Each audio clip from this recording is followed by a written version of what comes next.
Hello! Welcome in, everybody. Welcome, welcome. Happy Monday. And or Tuesday, depending on where you are in the world. Hello! I'm just getting started for the most part. I did a tiny bit off stream last night / this afternoon. But not a whole lot. I just wanted to get the little tootsies kind of sewn up right here where the little zigzag is. Just because I had to like get my face basically right up against that thing. It's such a tiny, tight little space. But let's see if I can get this to focus.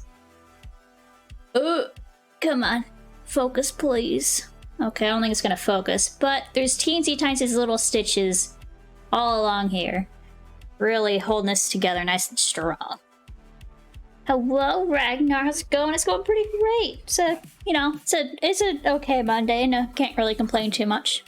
Nothing exciting, but nothing bad. Hopefully your Monday has also been pretty decent. So today, my main goal is to get these little paws. These are the front paws. I'm hoping to get these all done and attached like I have in the back feet. So they're going to attach right up here. So these like little ziggy-zaggy bits, that's where the little hands are going to attach. So that's what we're going to work on. I think I'm going to move these scissors. They're in the way. How dare. Alright, so to get started, I think I'm going to actually pin them together a little bit, which means taking off some of these clips because they're just going to be in the way.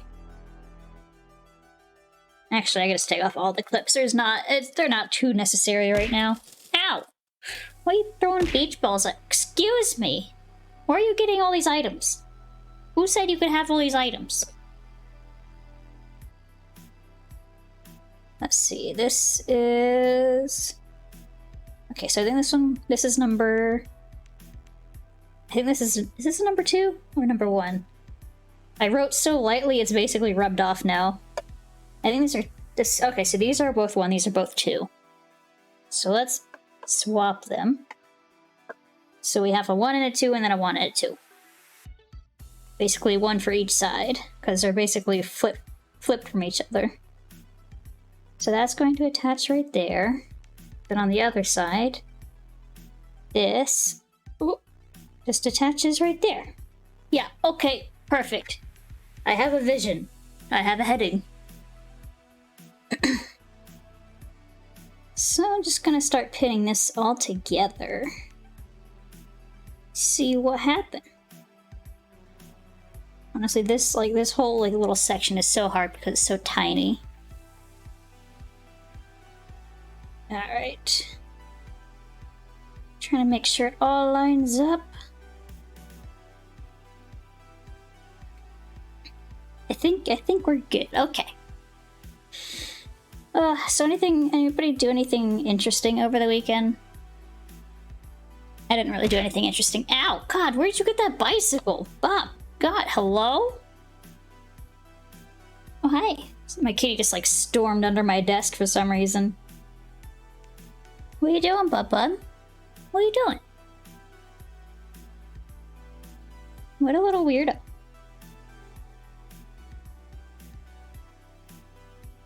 Sometimes when the cats are spooked, they will run under my desk. Finished a small comic of your OC? Ooh, that's exciting. Gosh, I don't know when the last time I did a comic was. A little comic page. I guess I've never done a full, you know, comic, but I've done little one-off pages type things. They're always pretty fun. A lot of work, but pretty fun.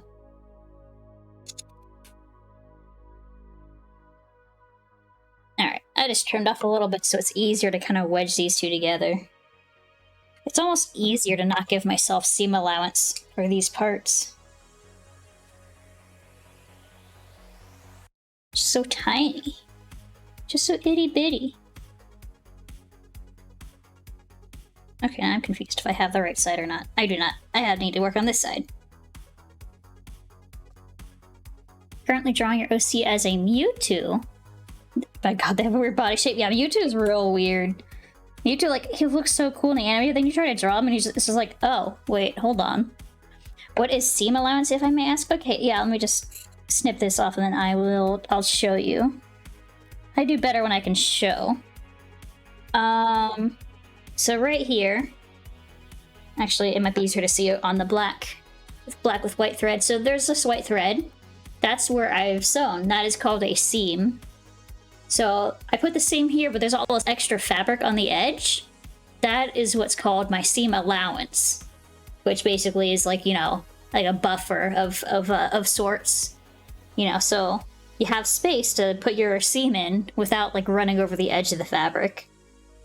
Because, you know, if you don't give yourself enough seam allowance, it's hard to keep the seam like actually on the fabric. Especially Minky. Minky likes to bunch up and slide around and do all sorts of stuff. Minky being the type of fabric that I'm working with. It's like that typical plush fabric, you know, soft, fuzzy. But the backing is just so slick. Well, the fuzz part's slick too. It's all very slick and slippery. Okay. Oh yeah, front paws.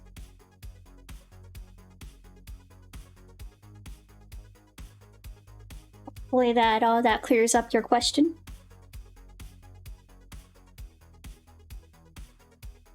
It's definitely an important part, but when it's like, when you're hand sewing small stuff like this, you have such fine control that almost, like, I don't know, it's almost easier to not have it. Because, like, that seam allowance does take up a lot of space, which makes it harder to fit pieces together. Which is what I'm running into here.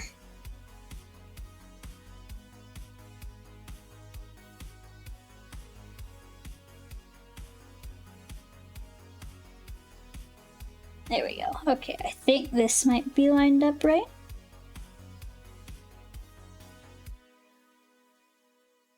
Let's see. Maybe. And we just squeeze that on the other side.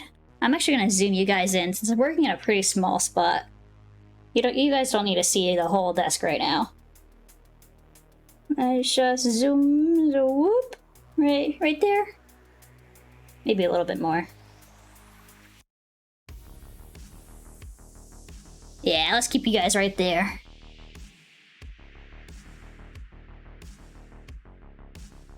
Hopefully you guys can see somewhat what I'm doing. It's very hard. I have white fabric and I have black fabric, and then a dark-ish tabletop. It's either too bright for the white or too dark for the black, and it's just, there's not really an in-between. I tried fiddling with it for a bit. I didn't have much time to fiddle, though. It's been a busy day.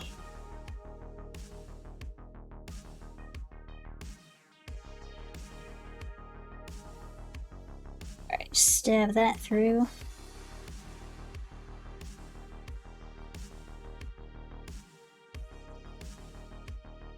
Oops.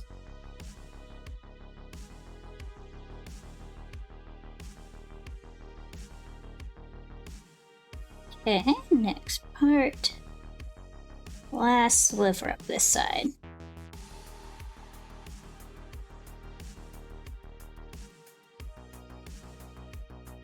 There. Okay, I think that might work. It looks like a jumbled mess right now, but that's just kind of what happens with these teeny areas, and then you sew it together, and then it just kind of works out.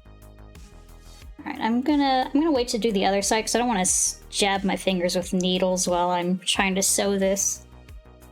So let me just grab teensy tiny little needle. Pop it right there while I grab my thread. I'm just literally pulling it off of an old bobbin because I don't have another like loose spool of white thread. So I'm just stealing from an old bobbin I had laying around. Yep. Alright. Threading the needle. Always a fun part. Perfect.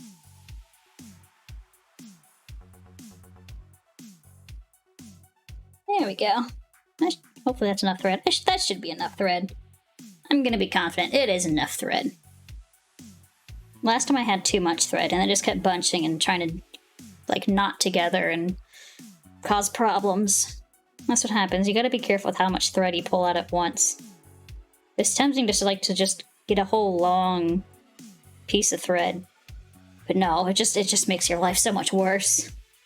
Not unless you have like thread wax or something to keep it somewhat manageable.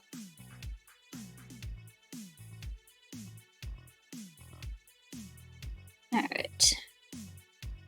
Perfect. Knotted it up several times. Because if you only knot it once or twice, it's just gonna slip right through the backing of the fabric. Gotta have a nice big knot at the end. Alright, I'm just gonna choose a spot to start. I think I'm gonna start on this side. For no particular reason other than it's just the easiest part to grab. Perfect, okay. Yeah, you just gotta have the right knot. Alright, I got it. In case you can't see it, I have a little pin cushion right here. You know, the typical tomato, and I think they say this is either a strawberry or a chili. I can't remember. I think it's supposed to be a chili. I don't know. Like, literally every sewing kit has this exact same one. I don't understand.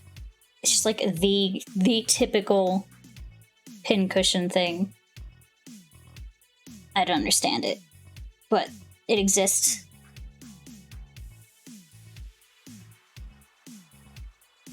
I think I actually got this one from my mom, like, forever ago. Back when I started getting into sewing, she gave me her kit because she didn't really sew anymore. So now I just kind of have a bunch of her stuff, and it works. So I just kind of keep it, because why would I buy something new if it still works just fine? So that's just why I have this. I do need to get different pins, though. The pins I have are very cheap, and they keep bending and breaking. Which is pretty annoying when you're trying to actually get stuff done. Right now I'm just going through and doing a very basic stitch. I'm actually going to scoot you guys a little closer to the edge because I keep pulling it towards me. Whoop. There we go.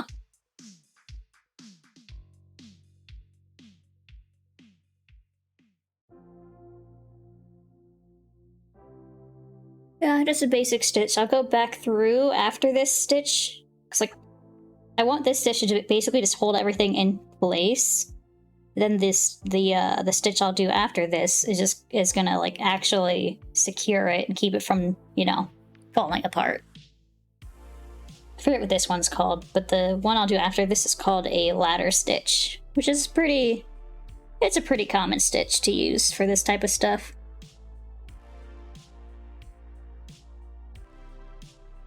I think what I'm doing right now is technically a basting stitch. It's just very small. Very small basting stitch.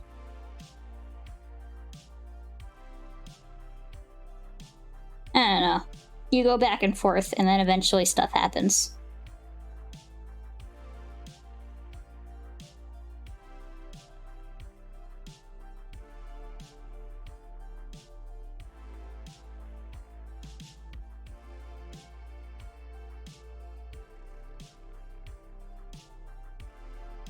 Trying to, like, make this fabric work with me a little bit here.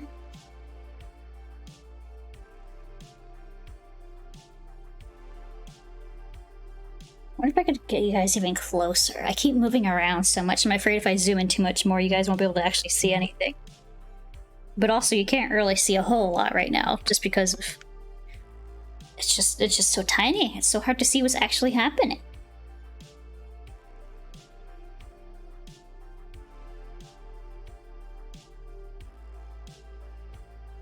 Oh wait, where is my thread? Thread's coming out this side.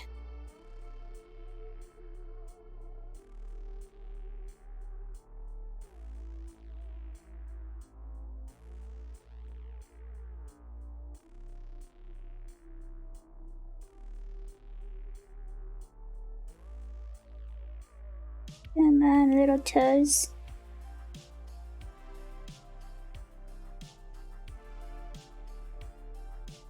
There we are, perfect. Whoop. Ah, God, there's fuzz flying everywhere already.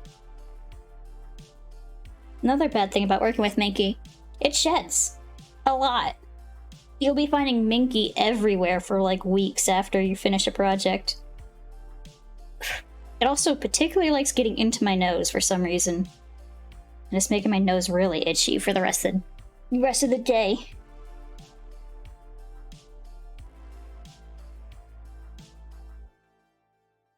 Like, you know, as much as it's so difficult to work with minky, it's such a good fabric too, but like, it's just so soft and so fuzzy, and I love it, but I hate it. But I love it. Why must it be so hard to work with? It's such a good fabric. Like, it's so good for like plushes and blankets and just, or like cat beds, or God, there's so many things.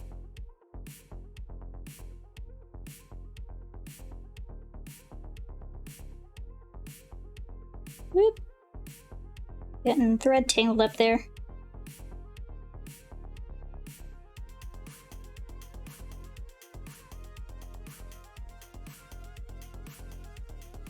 There we go. Okay, untangled.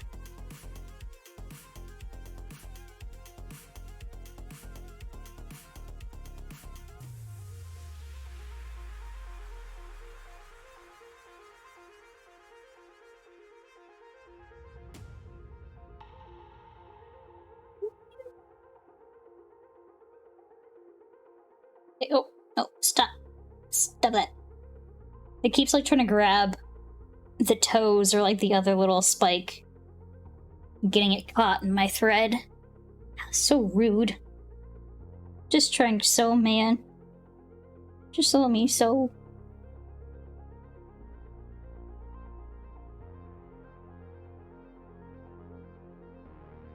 Perfect.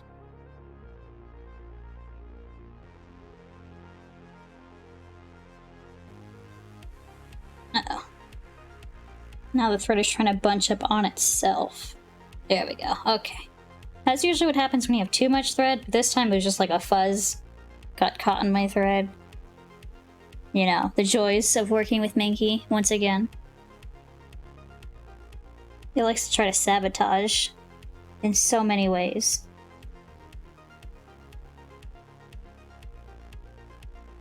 Okay, we're at the very tail end of our little zigzag, so I'm just gonna go ahead and tie a few knots and we'll see how it looks. See if I need to redo it.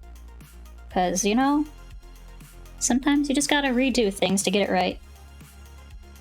Sometimes you gotta redo it again and again. But eventually it gets there.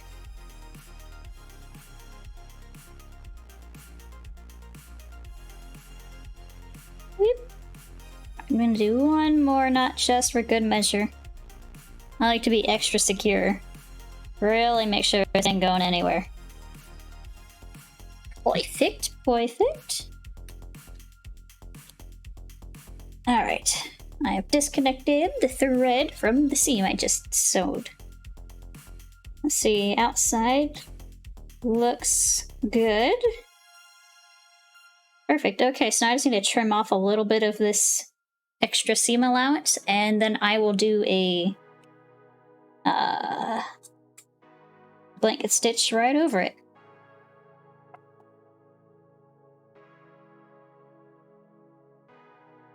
Let's see, these corners in particular had quite a bit extra, which actually made it kind of hard to work with. Maybe I thought I was doing a good thing by giving myself a lot of room to work with. Turns out, no, it was worse. Oh well. I'd rather have too much fabric to work with than too little. So I'm just gonna go back to my thread and re-knot the end with a big ol' knot. I remember when I first started hand sewing. Like, you know, they didn't really tell you that you had to do a bunch of knots. I was like, so I just like put like 2 knots in, and I was like, okay, done. And then I just kept slipping through the fabric. I'm like, what the hell, man? They told me just to put a knot in it and then sew. Didn't tell me how to do so many. God, it's especially bad with stuff like fur fabric. It has like really, how do you even describe it? I guess like really porous backing. it's like, so, you know, like fabric is woven or knit together. So it's like on like a grid of sorts. So like, you know, in like the little centers of like the lines on the grid are like little tiny holes. But like on faux fabric, those little holes are actually rather large. So it's very easy for thread to slip through. Minky's not too bad. It's got fairly tight. Is this knit or is this woven? I don't know. I don't know if Minky's woven or knit. I imagine it's... Is it knit or... I don't know. I don't really know how to tell the difference. I know there is a difference, especially when it comes to the, like, stretchiness of the final product, but I don't really know how to just tell by looking at it.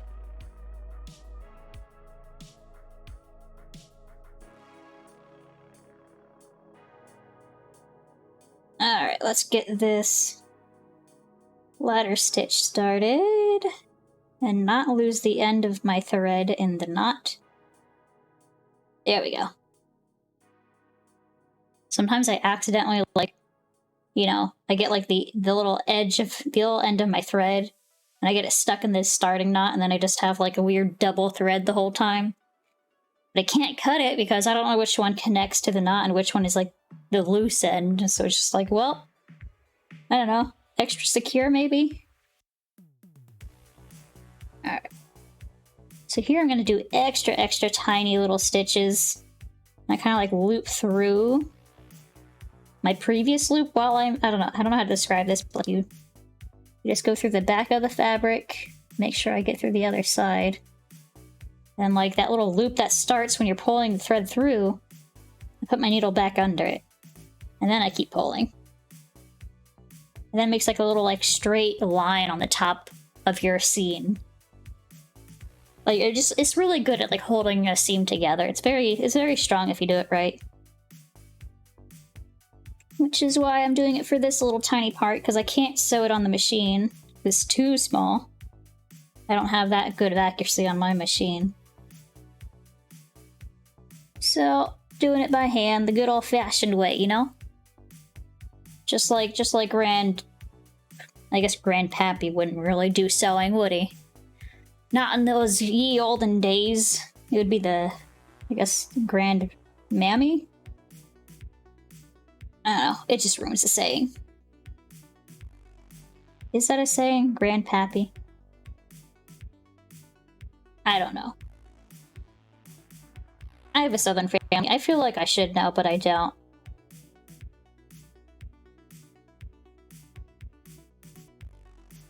My family, I was raised to call my grandmother Grammy. And my grandpa... What did I call him? I think I just called him Granddad. Or when I was really young, Granddaddy.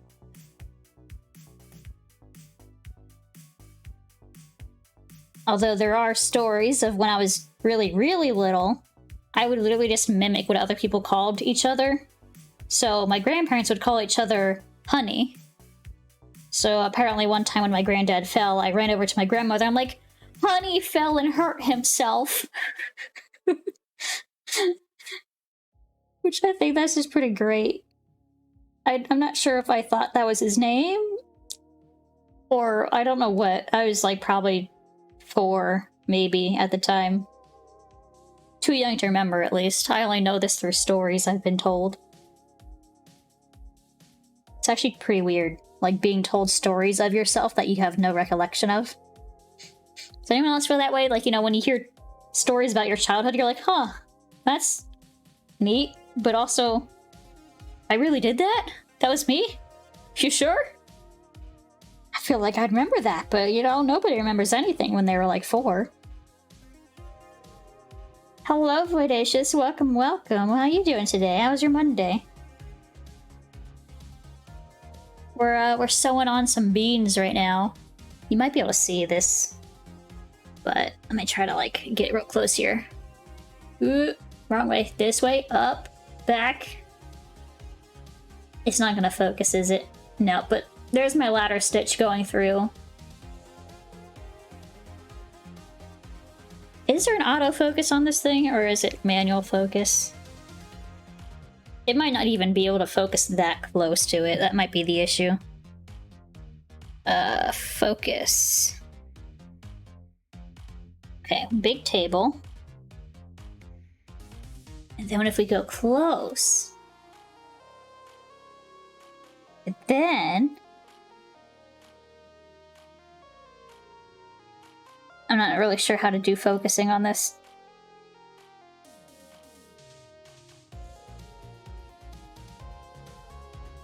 I don't know. Well, I tried. I give up. I'd probably have to do it on my computer. That has more advanced controls anyway. Just watching your watching Paimonxx and your stream while drawing myself. Ooh, there's a lot of art going on then. And I know Paimonxx is working on some art as well. Okay, let's move this back over here. Whoop. It's going. Well, that's good. You know, going is better than not going. Usually.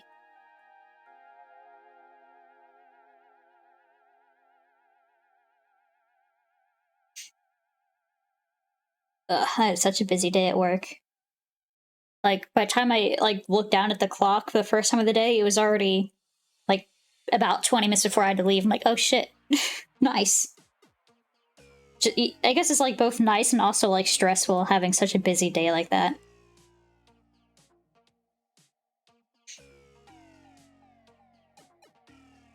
It was mostly meetings, though, so it's not like it was super interesting. It's just I had to focus on the meeting and not anything else.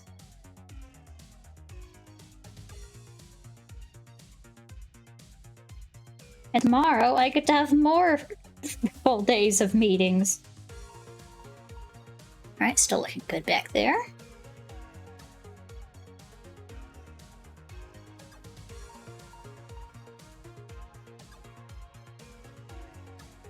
It is pretty funny how they're how at a typical 9 to 5, it feels like you don't really get that much work done because it's all just meetings talking about the work that you're trying to do. You don't ever actually get to do the work. It just kind of is funny to me. Of course you obviously do get to do the work eventually. It's just it's at such slow pace, it just feels like you don't get to do it.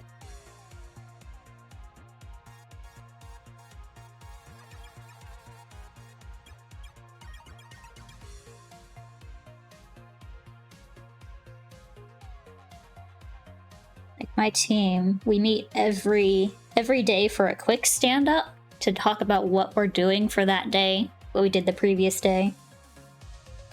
And apparently, so I work as a automated tester / developer, and one of the apps that I'm supporting as a tester, apparently the dev just has not been paying attention to the fact that I've been writing tests for their app for a month. So today they just realized that for the first time. They're like, "Oh, you've been doing that? Oh, okay." Just yeah, great. I've said it every day for the past month. That's what I've been doing. It's nice that, I feel so important. My test feels so critical to you and your app.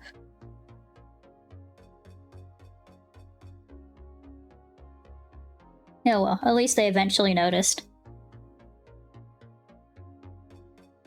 And tomorrow I'll be helping them set up their computer so they can run the test I've been writing. After all my meetings. So honestly, it's probably gonna be a whole day. It's meetings and then that, and then I'll be done. Throw in lunch there somewhere too. Can't forget your lunch. Except for sometimes I do. Sometimes you just get in such a role. I don't know. I get so hyper-focused on what I'm doing that I just forget about bodily functions. Who needs to eat, or go to the bathroom, or stretch, or anything. You just get it done. Just get all that work done.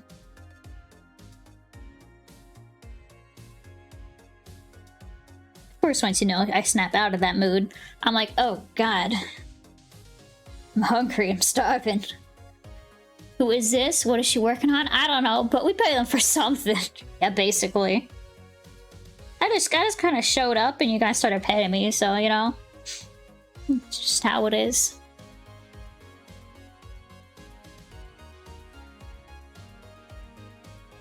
I don't know, everybody else on the team knows that I've been writing tests for this app, except for the dev that actually supports that app. It's only one dev. There's only one dev on this app. It's like, oh, it's already made. It's just, you know, we do regular maintenance and stuff on it. Basically, we monitor it, make sure nothing happens. If a bug happens, we fix it.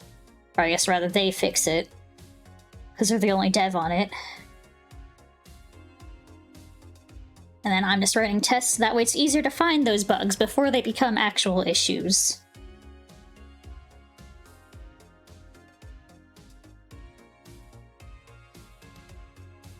But they had no idea I was actually working on it. It kind of makes it kind of hurts, not gonna lie. Ow! Good God! Oh my God! Hello? Anjad? Did text-to-speech even go? I don't even know. There was so much noise.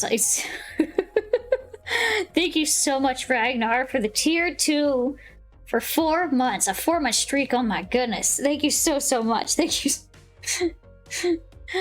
I should maybe turn down how many sushis I get smacked in the face with for that. It just goes forever and ever. I think I have it set to like... Is that going through my speakers? Is that why it was quiet? On God? Hello? Hold up. Why are you going through my speakers? Oh, what? Why? I have headphones on for this exact reason. No wonder it sounded like it was there, but it was quiet. What? Why? Why? Hello? And I'm fixing it. Fixing it. Fix. Am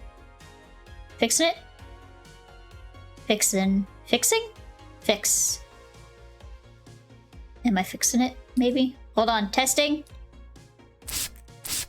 Okay, that one works. I can hear that one through my headphones now. Let's see, I heard the... We did the, what was it? The happy sound. Where's that one? Is that this one? Is that over here? Yes, it is. Okay.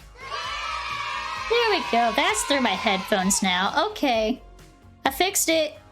I don't know. OBS just felt like, going through my speakers for some reason. Because, you know, why not? I've had it set to my headphones since months ago, but, you know, maybe it just felt like changing it up, you know? Alright, well, I'm glad I fixed that pretty easily.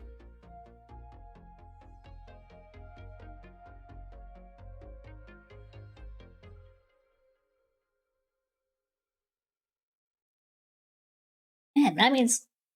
Were my speakers really loud then? Because I could hear it through my noise-canceling headphones. Of course, I don't have the noise-canceling on, but it still blocks out so much noise. I can barely hear anything. Not that there's much to hear right now, but... Okay, I think this is good. Just double checking.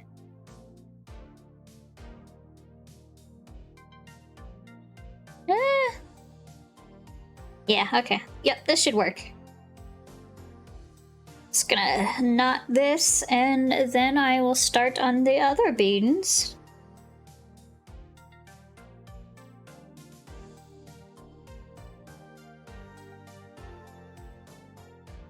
I like to do at least 3 times, just for good measure.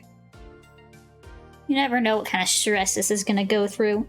You know, sometimes it's just gonna have a rough day. Sometimes you gotta make sure you put an extra support in there, just for those days.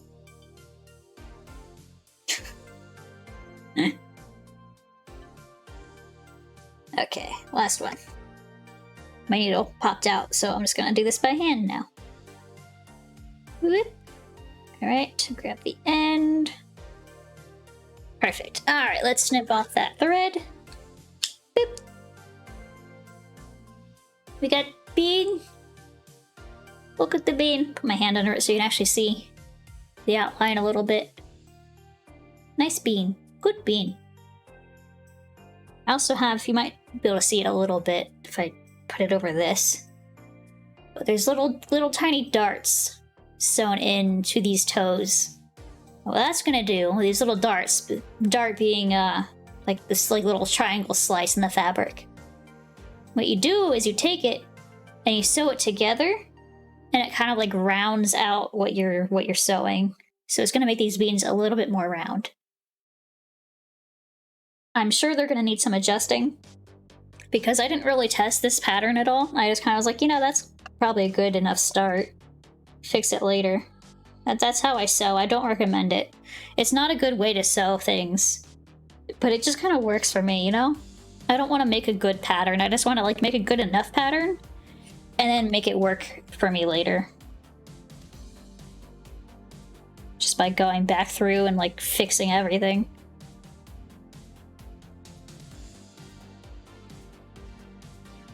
Alright, just trimming off some of the seam allowance so there's less to work with. Still giving myself a tiny bit, but definitely not as much as I planned initially.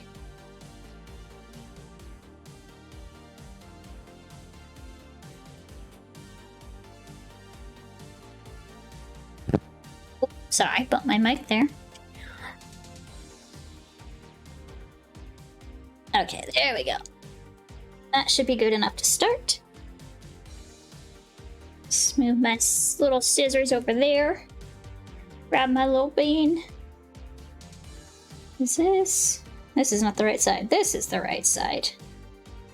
Gosh, it's hard to keep track sometimes. Okay, so I just trimmed the wrong side. So I'll trim this side. You know, I should just trim all of it right now before I keep moving forward. That way I don't have to like stop and do this for each one.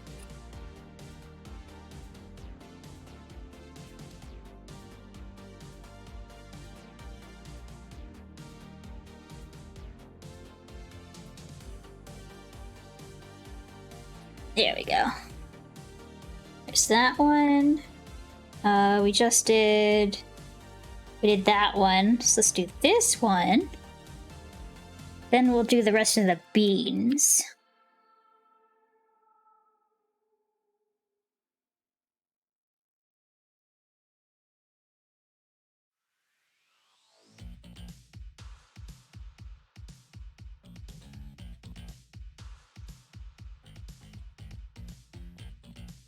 Perfect. Okay, there's that.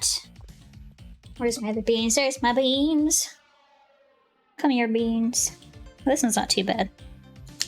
Just a little bit there. A little bit there.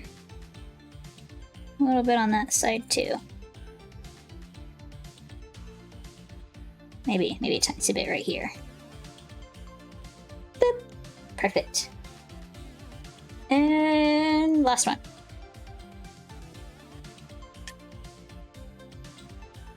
This one's also not too bad.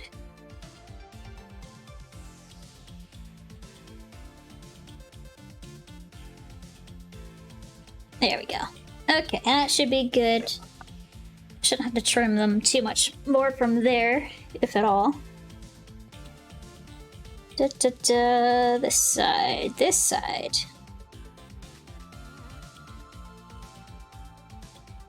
Okay. Now the fun game of trying to pin it together. It's honestly one of the harder parts. Okay, so this goes that way.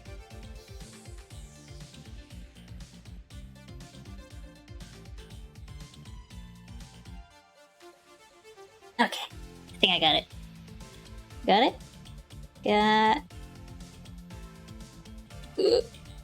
Just get there, please.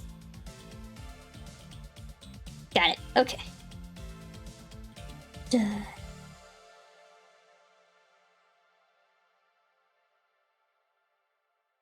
Actually, I can cut a tiny little snip further up along here. Just so I have a tiny bit more of a zig to my zag in this little spot. Because I definitely have enough fabric on the other side. Okay. Next. Zig.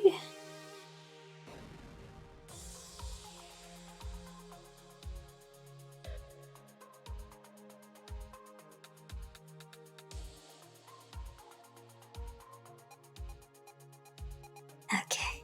So much concentration with this because I do not want to jab my little fingers. God, I do it too often, so I have to be careful. Otherwise, I have like at the end of the day, I just have a little finger full of holes. I guess I don't jab myself that bad, but you know, generally don't break the skin at all. It's just very unpleasant being poked with something that sharp, even if it doesn't break skin. Okay, so these are gonna line up. Are these gonna line up? I think they will. Okay, I think these will line up pretty well. So let me grab my little needle again. My little bobbin of thread, because I don't have a spare spool of white. I have a spool in my sewing machine, I just don't want to unthread it. You know, threading a sewing machine is not hard, it's just, I don't know, slightly annoying.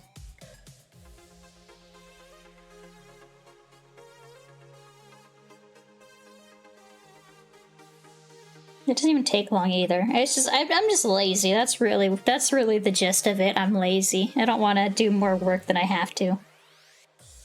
Which is ironic because by not perfecting the sewing pattern, I'm creating more work for myself in the future. But you know, that's a future me problem, so that you know they get to deal with that.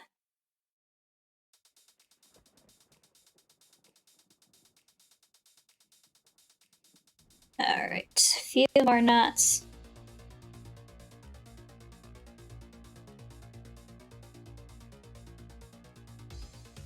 Okay, that should be good. I'm gonna trim the little bit of excess thread after the knot.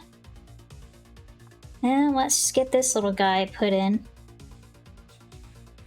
Let's see, where do I want to start? Probably this side.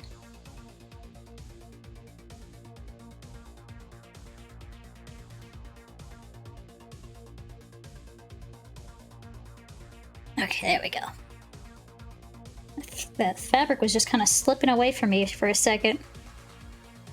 I'm gonna do a loop over the top just to secure this little edge. There we go. Okay, now we're gonna do back to the like basting type-ish stitch that I was doing before. Basically just going back and forth through the fabric. Not over the top, just through each side. Going through one side, popping out the other. Back through that side we just popped out. Back to the original side.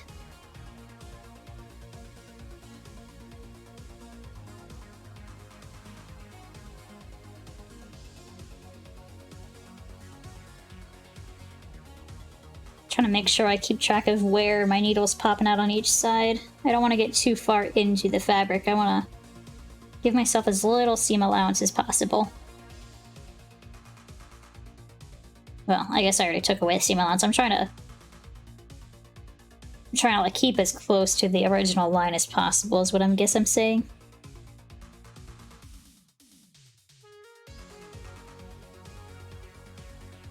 It is kind of funny. The black fuzz is like sticking to the seam I'm making, so it's like little tiny like black dashes, as if I'm using black thread. But no, I'm using white thread. Just getting covered in fuzz.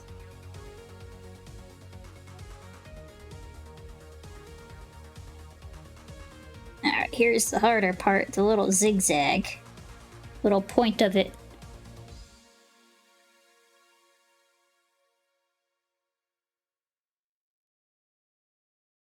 Alright, keep going.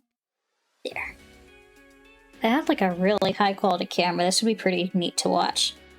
But I'm sure right now you can barely see anything. But that's okay. The toes won't take forever. Although that might be the bulk of this stream, to be honest.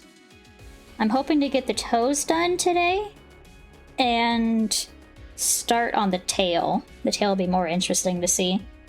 So I plan to get some of my faux fabric out. Because I don't want it to be like just a solid Mickey tail. It just looks like a block. I want it to look fluffy, so I'm going to get some of my faux fabric out. I'm going to have to trace that pattern and cut it out. I'll have to trim the fur a little bit too. It's a little too long for this. Well, I guess it can be however long you want it to be, but I want it to be shorter than it is.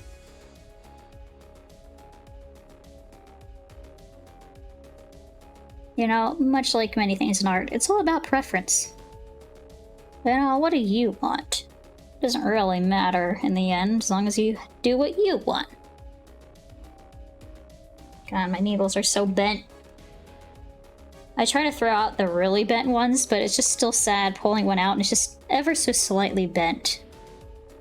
Sometimes I'll try to like bend them back in the right direction, but it's just, I don't know. It only helps so much.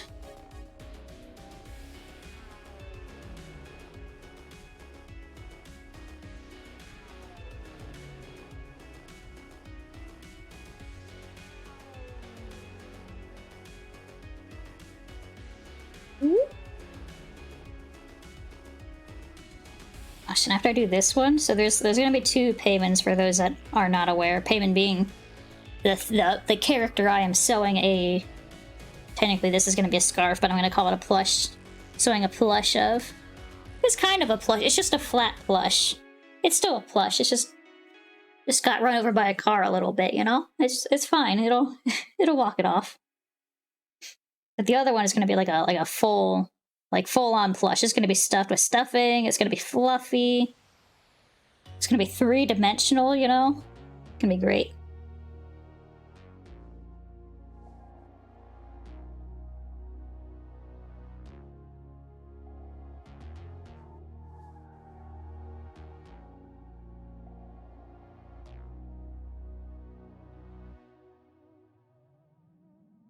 I forgot where I was going with that. I think I started a thought and I never actually finished, but I concluded my sentence. So, you know, that's where we're leaving that. That's how my brain functions.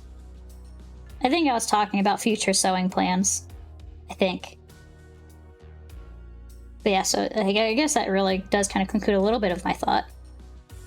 There's this one. There's going to be a full-on plush. And after that, I want to maybe sew a cat bed. One of my cats really loves sitting under our desks, and he really loves this one particular piece of fabric my grandma got me. Like I literally just like I got it from my grandma. I put it on the ground, and it was his. He took it. It's all his now.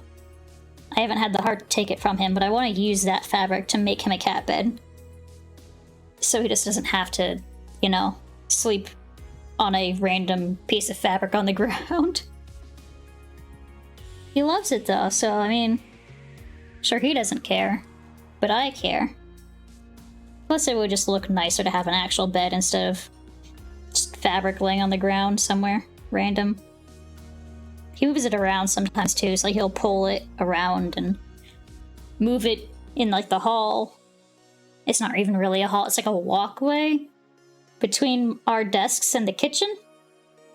So it's like, you know, a couple feet of space between our desk and the kitchen.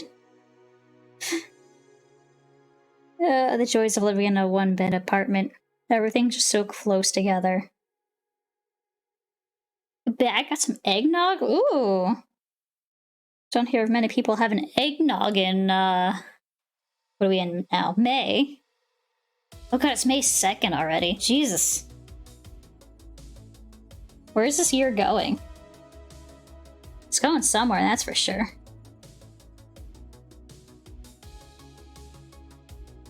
God, like, I swear, last month was February. That's canon in my brain. In my brain, it was February last month. I don't understand where this May nonsense came from.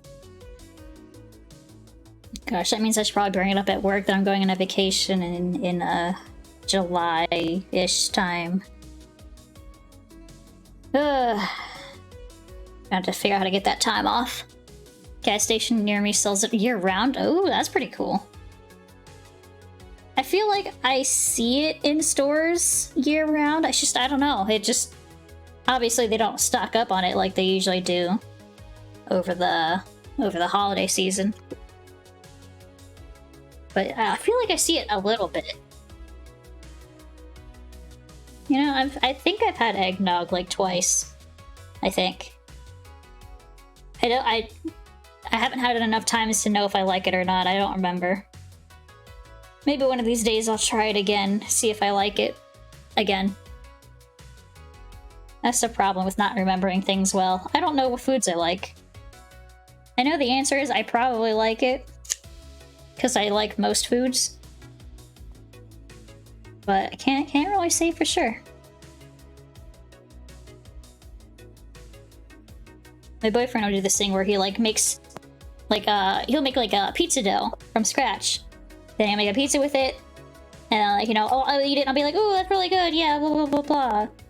Maybe like a month or two later, he makes it again, and he's like, is this better or worse than last time? I'm like, I don't flippin' know. Last time it was good. This time it's also good. I don't know what you want from me. I can't remember that well. I don't know what it tasted like. It tastes like pizza dough last time. It tastes like pizza dough this time. Or, well, I guess at that point, it tastes like cooked pizza. You get my point, though. I don't do this remembering nonsense. I don't get paid to remember things. That's actually... Well, I mean... I guess it's technically not in my job description to remember things, but... I feel like people do their job more effectively if they can remember how to do things.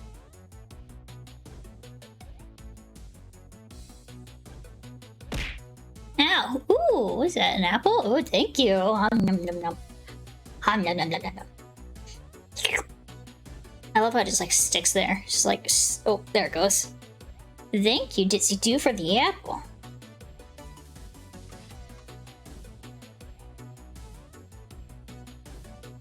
I know the program that I use for that has had some updates with new types of like throwing mechanics, yeah, I guess throwing mechanics. I don't know how to describe it. I just haven't looked at it in a while. I need to see if there's anything I want to implement for my stream. Okay. Is this enough thread? I'll make it enough thread. I'll make it be enough thread. Alright, starting here, we're gonna do that ladder stitch. Or blanket stitch. I think they're both the same stitch. I think it's just two names for the same thing. Right? I'm gonna Google this before I start spreading misinformation.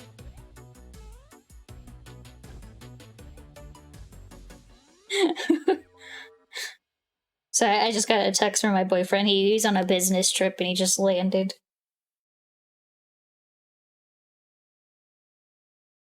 Apparently, bad signal where he landed. Okay, what was I doing? Oh yeah, I was Googling stitches. Okay, ladder stitch versus blanket stitch.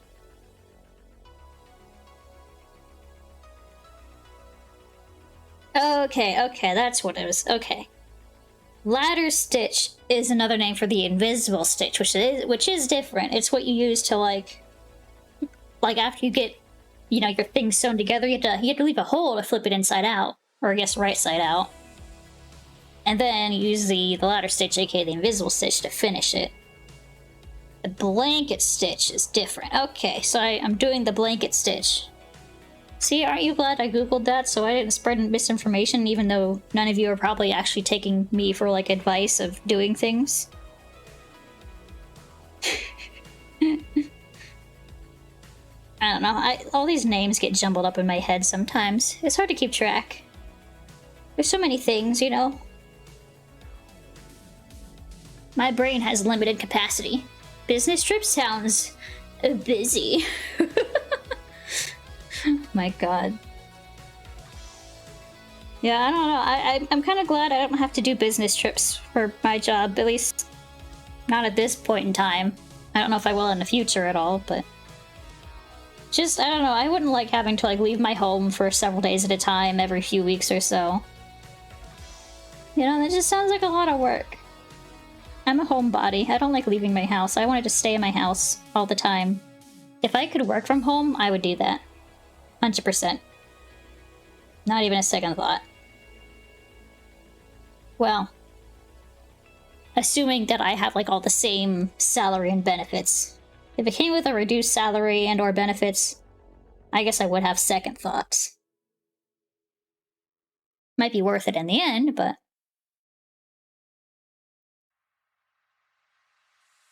honestly, right now, salary is my top priority because I'm trying to save enough money for a house. Or not even like a full house. I just want enough money for a townhouse. That's all I want. Just a townhouse. A place that I own that I can live without having to pay rent that increases every year and have to pay some random person money every month for the privilege of owning a pet. Last time I touched a needle and thread was in middle school home ec class, and we all did to make a pillow using the invisible stitch. Oh. Man, I remember home ec class. I liked it. You know, because I like cooking and sewing, and that was pretty much... that was home ec. God, that was a good time. I think my class also made pillows, but we made it on the machine. They had like a whole like row of desks like on the edge of the classroom with sewing machines on them. It was kind of scary because that was the first time I used a sewing machine. I was like so scared I was gonna get my hand like caught in the needle. Thankfully, I never did. They have home ec class? I mean, at least they did when I was in middle school. Don't know if it's still the case. Never got into CSI Miami or CSI New York or like regular... God, there's so many CSIs. Jesus, how many are there? Are they all the same? Are they like all like the same, like kind of like... I don't know. I guess you wouldn't follow the same characters or anything. Are they different seasons? Are they different shows? Is it the same universe? I don't know. Funny story from home ec class. Ooh, what kind of story you got there? You never had home ec? Aw. Yeah, I had home ec. It was in middle school. They had like a... It was like you didn't choose an elective. They like made you go through, do all the electives for like a few weeks each. It was, I guess they just wanted people to get a taste of everything before they made a choice. But I don't remember home ec being a choice after that. I think it was just for those like fresh people, fresh into middle school that had to like go through and learn what electives were all about. Which, you know, also unfortunately meant that I had to do electives that I didn't want to do. Like, did they call it chorus or choir? I don't know, I think it was chorus. You know, I don't really do the singing thing. Especially in front of people. And that is what that class was all about, and I hated it. I think I sang so quietly that nobody heard me anyway.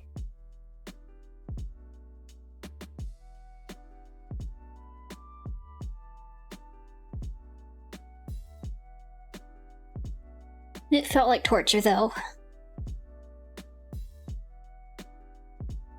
Especially because, like, you got graded on how well you sang, too. It was awful. The group was making brownies, and the prep direction said put flour at bottom of pan, so that I wouldn't stick the pan, but they interpreted it as put all the flour... Oh no. I mean, I guess fair. I guess that's fair. It doesn't say how much flour to put, but so that's just pretty great. The CSI shows were in the same universe, and the NCIS/JHG were in their own separate universe. It sounds confusing. There's so many. They must be popular to, you know, have that many different CSIs, though.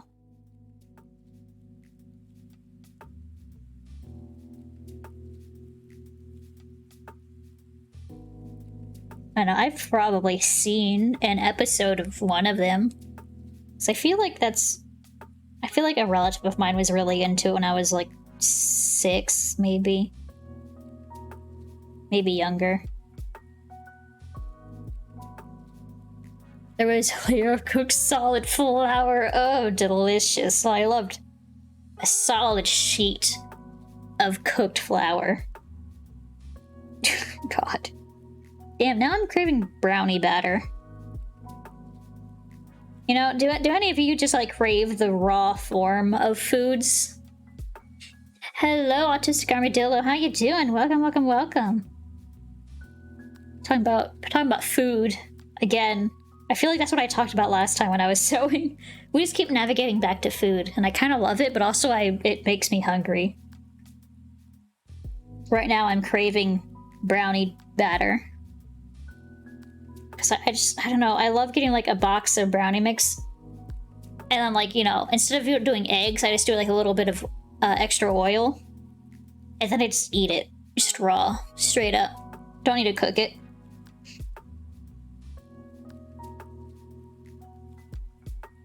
God. Brownies are great though. I'm not a big on uncooked food. I mean, you know, that's fair. I love stuff like cookie dough and brownie batter, sushi, steaks. I like my steaks more on the rare side.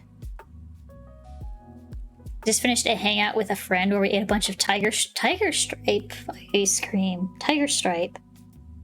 Is it a flavor or a brand? I'm Googling it.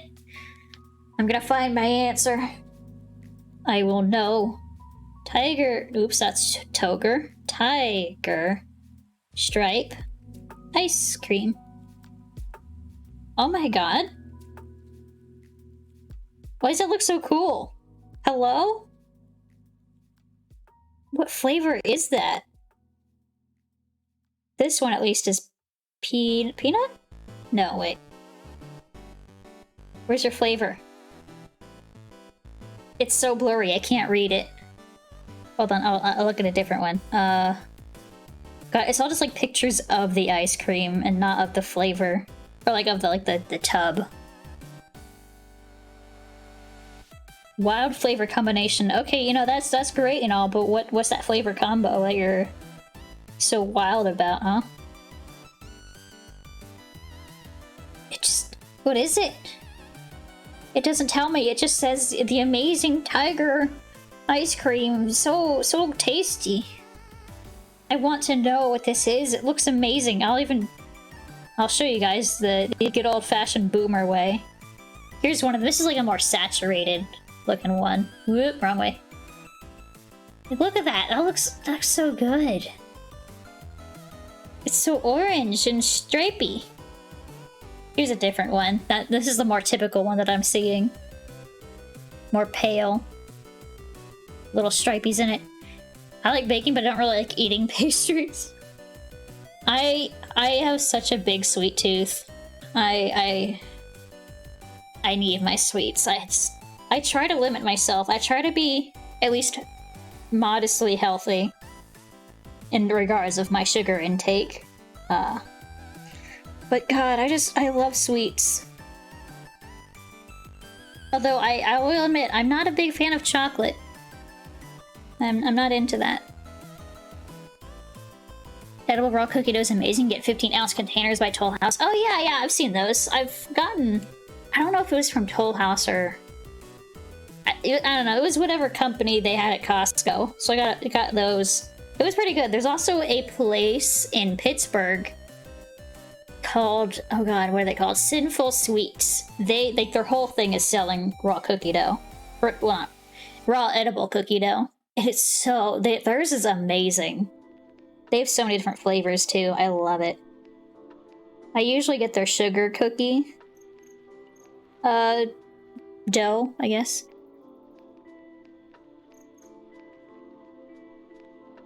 You've heard horror stories involving undercooked food. I mean, yeah, if you're not careful, then yeah, of course you'll have some bad stories, but if you go about it responsibly, like, you know, like I mentioned before, instead of adding egg to the brownie mix stuff, you just add olive oil instead, or well, not olive, but just like vegetable oil. Sorry, that's what I usually do. Add vegetable oil to instead. You don't have the raw egg in there. I guess you still have some raw flour, but you could treat that by just putting it in the oven at like, I don't know, probably like 350 or so for a few minutes. That'll cook the flour and get rid of any E. coli that might be in there. And like you can be safe with it. It's very easy to be safe with raw foods. And then in terms of meat, though, you just have to have a source you trust. You know, you gotta have a good butcher, or like just like a market that you trust to have solidly fresh, uncontaminated meats. Like I would never go to the grocery store and like, you know, grab their fish or their meat and like expect it to be fine if it's raw or partially raw. No, never. Because, you know, you never know how long that that meat's been sitting out in like their aisles, or how many times it's been frozen and unfrozen. You want to have a good quality like butcher, or like a fish. What are they called? Fishmonger? Fish people. The fishy people. With the fish people. That do the fishing, and then the selling. With the fish. Yeah, I'm definitely always careful about how I'm eating raw foods, but god, I love it. Just something, I don't know, it's just so tasty. It also doesn't help that I hate the flavor of well done beef. So like when I have steak or like ground beef, it needs to be fairly on the rare side, like at least like medium rare, at least. It's fine for like it's fine if it's well done for like taco meat, because there's so much seasoning in there that you don't really taste that well done beef flavor. Edible raw cookie dough uses heat treated flour instead of raw flour. Exactly, yeah. If you just, I mean, you can even do that at home. You can just heat treat your own flour if you really want to make it yourself too. It's very easy. You just spread it on a pan, put it in the oven, leave it in there for a little bit, and voila, you got heat treated flour. Safe to eat, raw. I'm looking into going to a butcher for like hearts. Oh, research some cat food, and they do not have enough taurine for kitty. Since they're such carnivores, need to eat cardiac muscle and stay healthy. Yeah, they definitely need those like organs. That organ meat is very, very good for them. You know, people freak out about it because they're like, oh, it's there's byproducts in my cat's food. It's like, well, those byproducts are stuff like all those organs that we humans would be like, ew, gross, but it's actually very, very healthy. You know, you got your heart, your, I don't know, like liver, your guts. Yeah, dogs and cats can be on a raw meat diet. You just have to be very careful to make sure, if they are on a raw meat, that you're meeting all of their nutrition requirements. All their vitamins, all their minerals. You know, add in supplements to that raw mix, should you need to, which you probably should. If you're giving them like a straight raw, you want to pop in some extra supplements in their food. Make sure they're getting everything they need. But you can absolutely do a raw diet.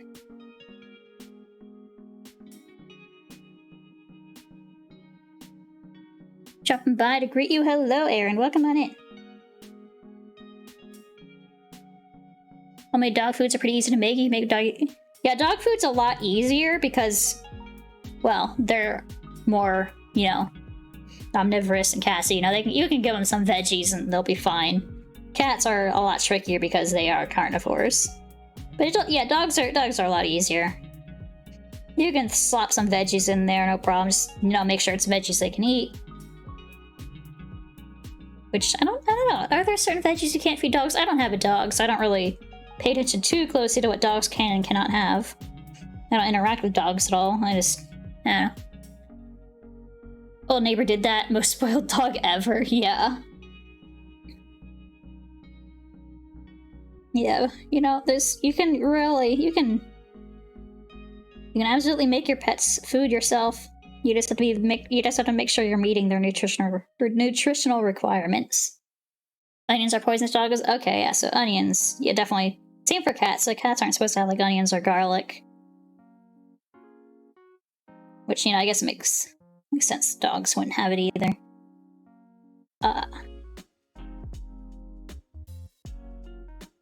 Sorry, I'm trying to thread the needle because the thread popped out. Yeah. Was it also like what's some famous ones like grapes? Those aren't vegetables, but you know, grapes are poisonous to dogs, and of course the most famous of all, chocolate.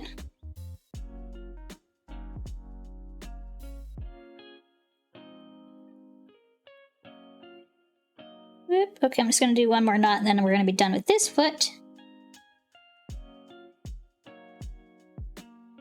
Perfect. Okay. Done with this one. All nice and stitched. The ziggy-zaggy looking pretty solid. There's a little string over here just because the back is showing.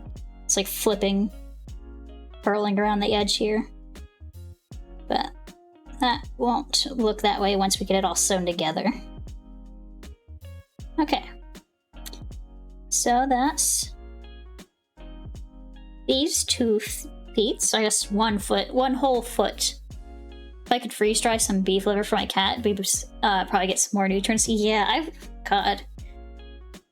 Like, they're starting to, like, the like, freeze dryers are starting to get to the home market. They're so expensive right now. Like, last time I looked, they're like, I think about a couple $1,000 for, like, a fairly large-looking box. Let me see how they are now. Freeze dry for home. Oh, no, wait, no, please. God, every time I try to, like, look on Amazon for it, it's just like, food dehydrator. No, it's not the same thing. Freeze dryer and food dehydrator are way different. Is this? I think this is the company I was looking at before. What are they called? Harvest Right. I'm not sure if there's other companies that sell too, but probably they do. Yeah, it looks like even a small one is like $2,500. Mom has a friend who's freeze dryer we can borrow. Ooh, that's so awesome. I really want a freeze dryer so bad, but I mean, even you can see right here, even the small one. Oh, maybe you can't see. It's $2,595 American for one that does food per batch. 4 to 7 pounds of food per batch. That's fresh. Flip the words. Yeah, it's because I have the thing flipped in OBS. How big is the small one? The small looks big. Overall product dimensions: 16.5 inches wide, 18.5 inches deep, and 25 inches tall. That's a fairly large machine to just have. I wouldn't have any space for that anyway. Like, yeah, that's big. Maybe one day. Maybe, like, once it starts getting, like, you know, cheaper for them to produce, it'll get cheaper for us to buy. And then I'll maybe get one. Okay, let's do the other beans. So we got our beans there. I already trimmed them, so they should be fine. Did I trim them? Let me make sure let me double check. Okay, I'm gonna do like a little snip. Right there. Perfect. And let me check this side. That side's good. Alright, cool. I'm gonna just grab one of these beans and see which one goes where. Is that? Looks like the right side. So I'm just gonna line this up. Try to get it pinned in place. Ah! Oh, a boop! Thank you so much.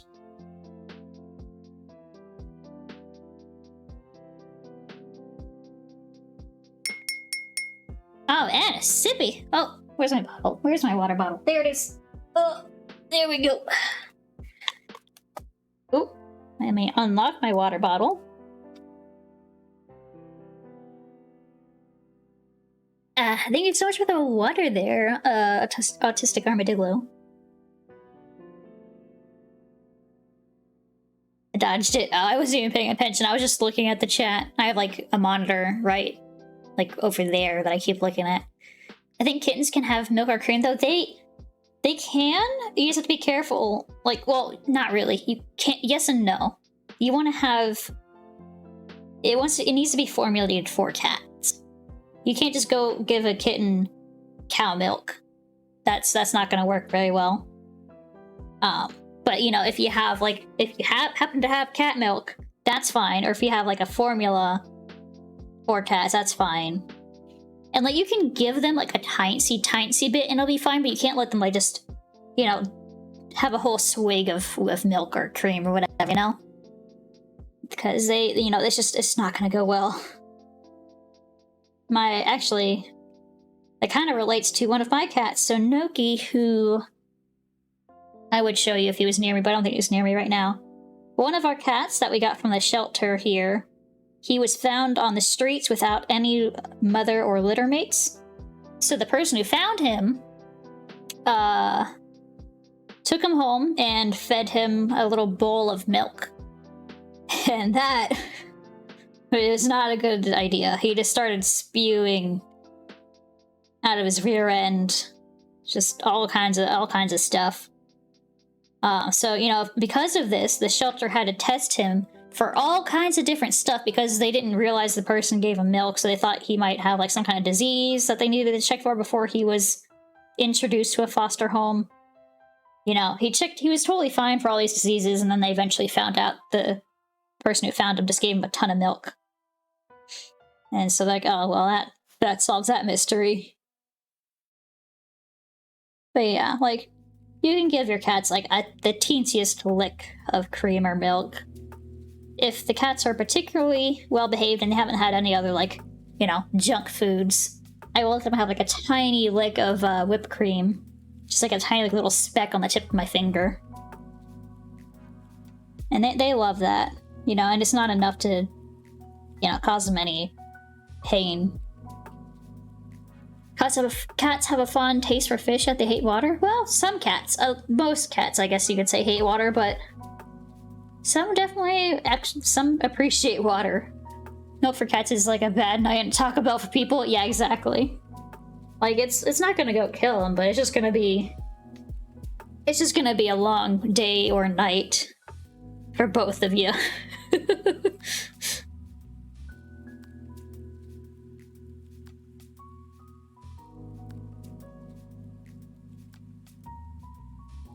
Cats go meow sometimes. It's crazy. Oh my god, you're right.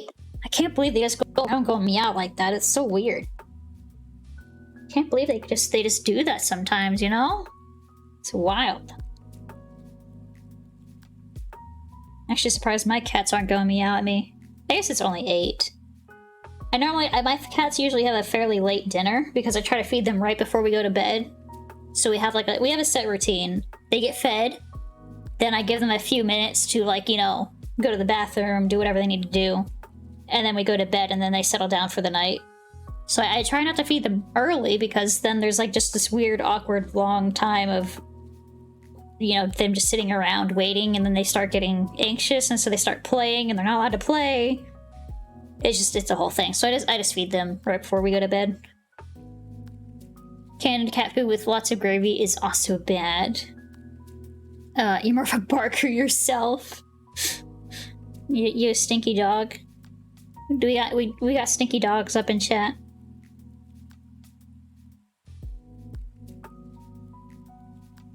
Alright, making sure I have knotted this enough times. Make sure it's not gonna slip through the back of the fabric.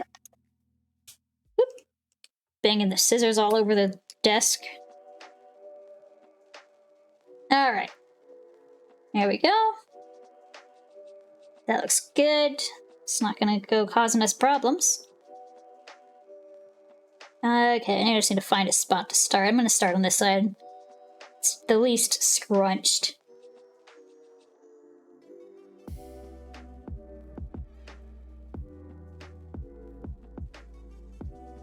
There we go. Just plop that there. Perfect. I have more emote slots I need to fill. But I just haven't made any more. I need to do that one day. I need to just sit down and be like, okay, I'm making emotes today. Oh, I just accidentally tied the end of my thread into the knot. I mentioned this literally earlier, I think on the last ball. I admire the type of patience takes to what you're doing, so thank you. It definitely is a lot of patience. Oh, there's the hand. I got it. Gotta go now, have fun to stream, but bye. Thank you for stopping by, Autistic Armadillo. I enjoyed having you here. Hope you have a good rest of your day or night or whatever it is for you. Gonna go because after school hour has ended. Okay, you also go have a good, I guess, evening if it's after school. Unless you're weird and you like go to school in the middle of the night. Night school! They talk about that in TV shows all the time. Being all like, my mama goes to night school. Did you make it back in time? I see what you did there, cause it's time, like the plant. Ha! But yes, you did make it. We are working on some beans. I would show you more, but I have to hold this seam together. I guess not even a seam yet. But we got a front paw right here. I can show you the other side. This is what we're doing. We're just attaching the paw to the leg. We just got started on this paw. Time is it? It is about 8, so we still have probably a couple hours. I want to try to get through the paws and at least start on the tail before I end tonight.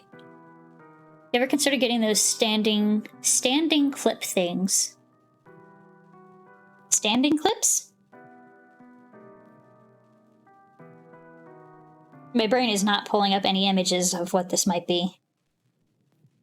I have clips, like, there we go.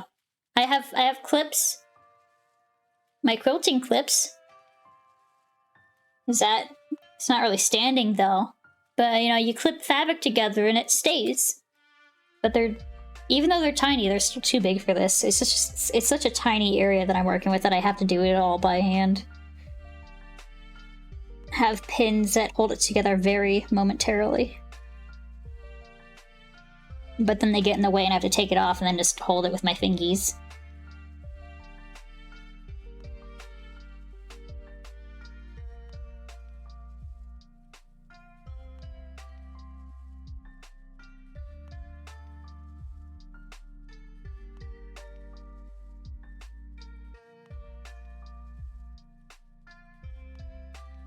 There's just something kind of like relaxing about sewing. It's repetitive, but like, I don't know. It's just nice. Like, yeah, you do need to have patience with it, especially when you do something wrong and you have to start from the beginning because you gotta rip out the seam you were working on. Ah, excuse me! I was working here. Going around spraying me for nothing? What did I do? Did nothing to deserve this. I am innocent of these crimes. Ow. Why you don't know? Why are you throwing things now? Excuse all of yous. What did I do? That reminds me of earlier today. It's like you get sprayed as soon as you start to enter a Zen state. I mean, I know, right? Ow! What are you doing? Where did you get that bicycle from? How did you throw a bicycle? Must be strong to be throwing bicycles like that.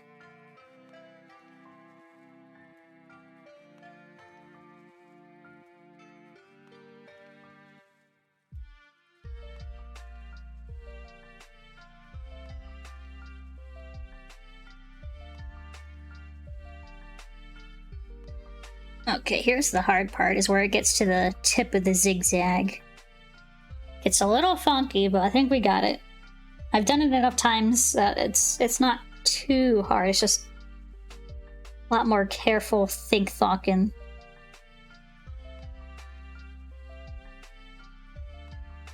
There we go. Another streamer I watch has a redeem called Bowling Mode, where it sets the point cost of the throw redeem to 1. Oh, that's amazing. That would be a good idea. Maybe, oh, how would I do that? Can I do that? I might, no, wait. No, I can't do it with that. Okay, wait. I think I might be able to do something similar, but that would be pretty fun to do for, like, raids. You know, to hype everybody up that's coming in. Like, you know, they're all brand new. They won't have any points to use. But if I do that for a raid, then they could all throw things at me. And show their, love. Through pain. Specifically through pain for me. Oh yeah, I should grab my phone.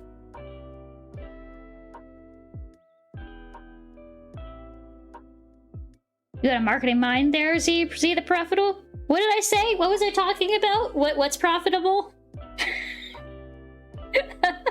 I don't remember what I was talking about. Literally every thought has emptied my mind. Oh, raids equal cheap throws. Okay, yes, I do have big brains. See? Yeah, yep. See, the problem is I use all my big brain moments thinking of this stuff, and then I immediately forget it. That's just how it works.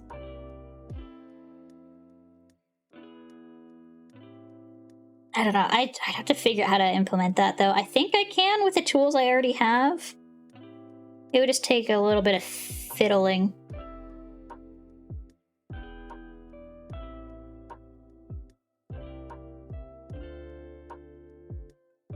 Okay, here's a tricky part. Switching from one spiky spike to the other spiky spike. It's not even a spike, it's a zigzag. It doesn't go anywhere. Oh. Don't you not stop doing that piece of thread. It's trying to like get caught on itself going through this. There we go. Okay. Did I get it? Nope. Stop that. Straighten yourself out.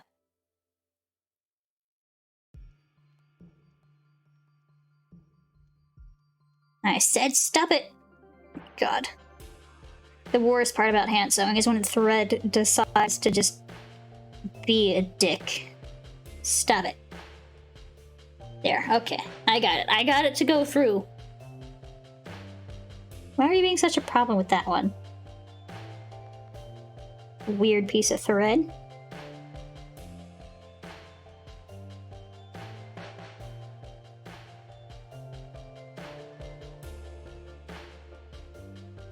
Okay, we're rounding out the middle zigzag.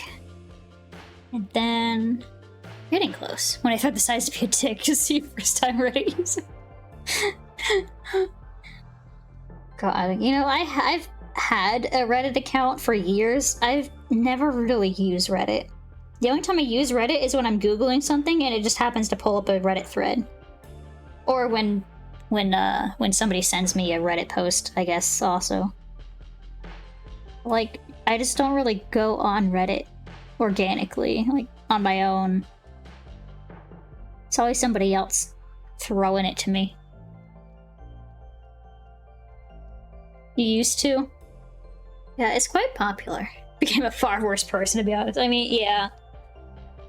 I've heard there's certain threads that can do that to you. Or, sorry, not threads, subreddits? That's what they're called. Ow! I think that was a heart. That's actually quite fitting.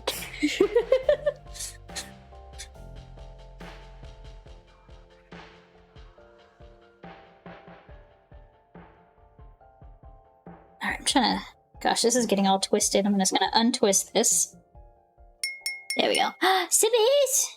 Hold on, let me put that there. Grab my drink. Ugh. Thank you for the sippy. Me throwing my heart at my cat? God. Oh.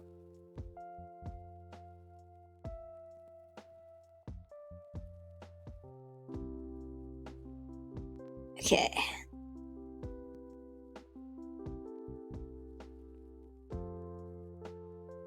Then, after we finish this basting-esque stitch, we get to go through and do the blanket stitch! Yay! Wow, yeah, we get to go through the whole thing basically over again, but it'll be easier because it'll be held in place by something that won't be in my way.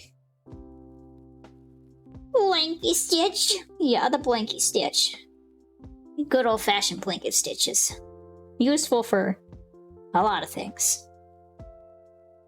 Even blankets, you know? You would never have guessed it's good for blankets by the name.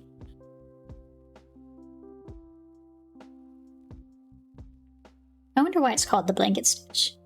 Like, I know it's a stitch that they usually do, like, on the outer edge of blankets. But, like, is that where it originated? And then people just like, you know, this is actually pretty great for other things, and just kind of stole it and use it for other things. Sometimes I have to think about where things came from. I never get any answers, but, you know, I think about it. Ponder the universe. Life, meaning, existence.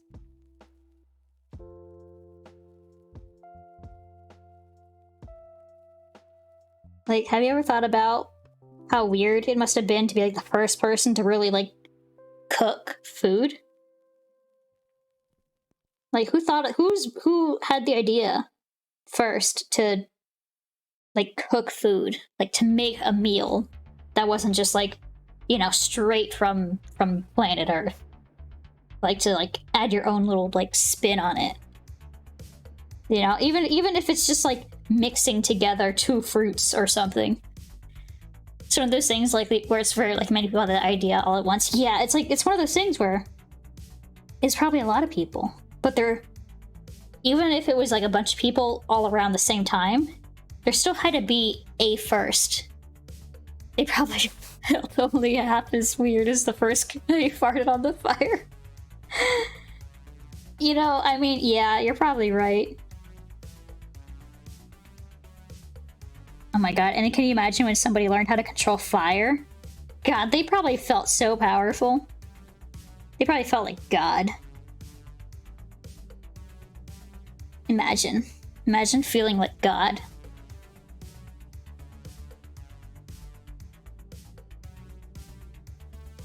That'd be pretty cool.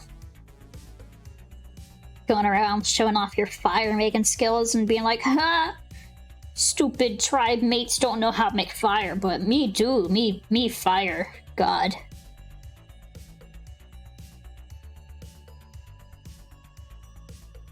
I don't even know if they had tribes, like, at that point in time.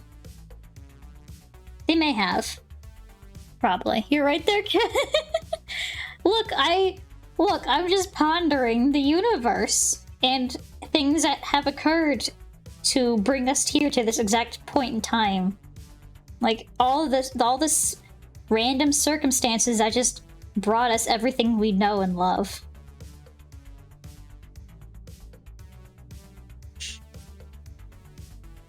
Okay, I'm about to, like, accidentally tie in the edge of my thread.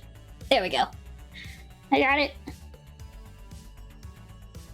I'm just gonna finish knotting this. Pondering the universe? Why can't I be a normal and ponder orbs? Like Pink Demon. Look, I mean, orbs are pretty, but, like, I want to ponder the universe, too. Wait, who's Pink Demon? Pink Demon. Pink Demon? Pink. Who's a pink and is demon? Pondering orbs. As you can tell, my brain is not working very well today. It kind of turned off after work. Actually, that's all I turned off. Tail Void? That doesn't make Puffin a demon, though. That doesn't make Puffin a demon. She's just... like, yeah, she has a Tail Void. And she's like... no, not a demon. Definitive answer. Well, how else do you explain it? She is just a special being that has been bestowed the power of a void within her tail. And she uses her void tail powers for good. She stores cookies and snacks in there and even has a spare bedroom for her beloved friends when they visit her tail void for slumber parties.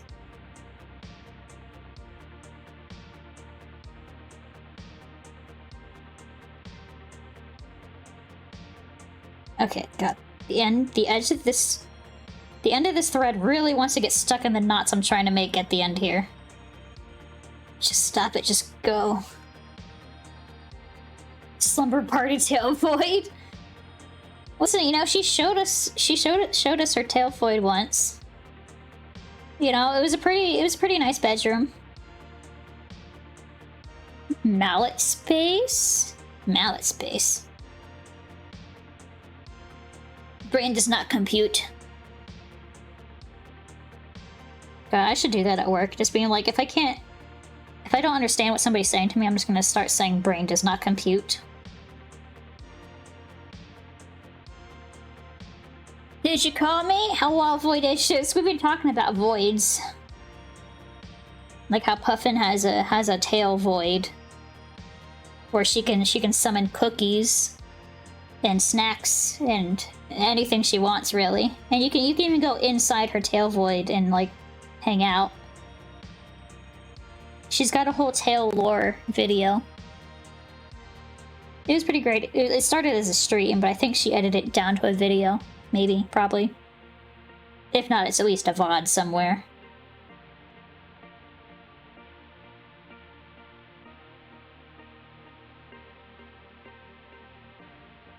Oh god, don't get tangled again, please. Oh, it's tangled again. Time to untangle. Untangle the mysteries of the universe. Starting with Puffin's tail void. And this piece of thread. Okay, I got the thread part done. Mallet space is a term that from animation where they would always take a huge mallet from behind themselves that are impossible to fit anywhere. Oh, okay, that... I've never heard of the term, but I definitely know what you're talking about. I always did think it was like, I was like, where the hell does that come from? How do you do that? That's pretty magical, bro. I want to have a big hammer stored somewhere in, like, the emptiness of space behind me. Okay. Alright, we got this one sort of basting stitched together. Basting. Am I basting it like a turkey? I don't know. But I probably should check before I start snipping. Start. There we go. Yeah, that looks pretty good. Okay, I have checked.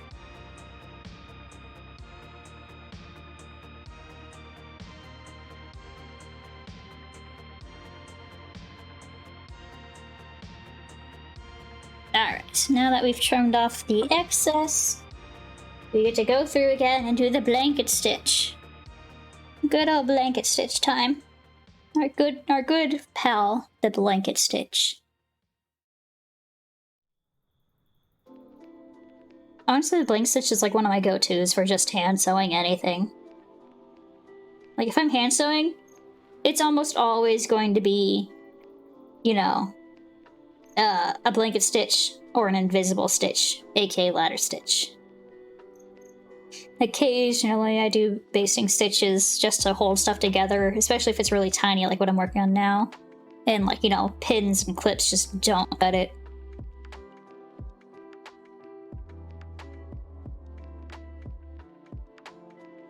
Boop. My nose. Itchy. I got so much fuzz on my nose.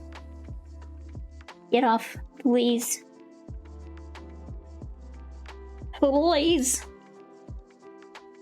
Okay, I think I no longer feel like I have to itch my nose, so that's probably good. Alright, let us do blanket stitch. Whoop. I'm just gonna flip it this way. This is gonna be the easiest way to start.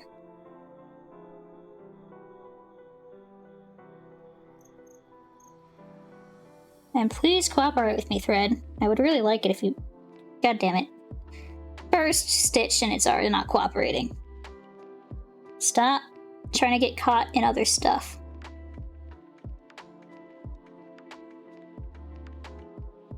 Okay, I'm just gonna work with it here. Come on.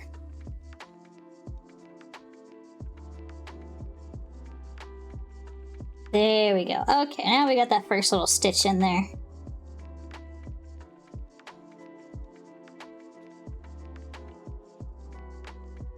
Sometimes putting my finger in the loop with it while I'm pulling it tight helps. Just something about it just really helps it from not tangling with itself.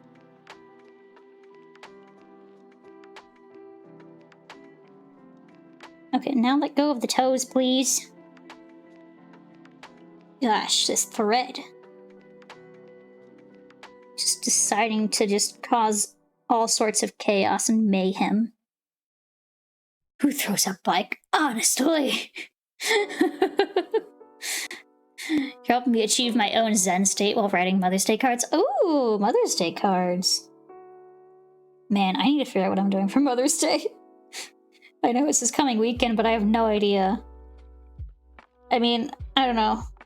I probably won't even be seeing my mom. She's like an hour-ish away, and also a very busy woman, so I probably won't see her till like next month or so. But I still want to get her something so I can bring it to her whenever I see her next. I will be seeing my boyfriend's mom, probably. But I don't know. I don't know what we're doing with her. I don't think my boyfriend knows either. Doing something. She definitely told us no chocolate, so there's no chocolate happening.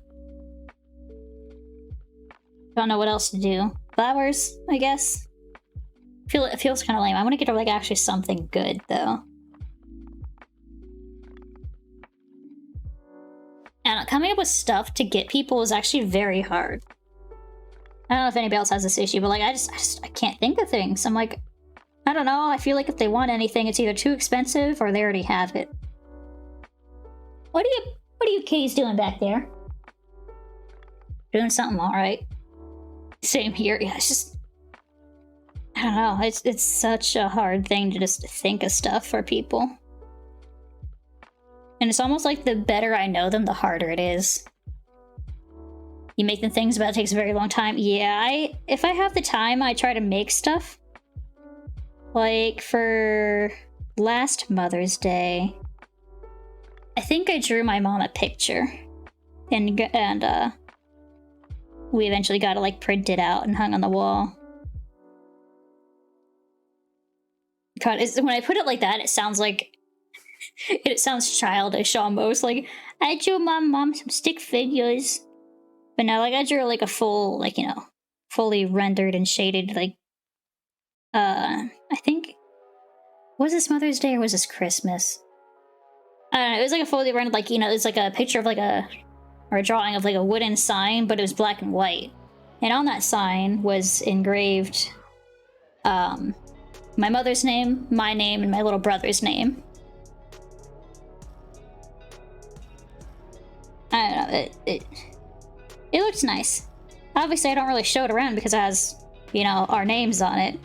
I think I have a blank one around somewhere though. I like saved a version where there was no names on it. Just so I could be like, look, I made a wooden sign.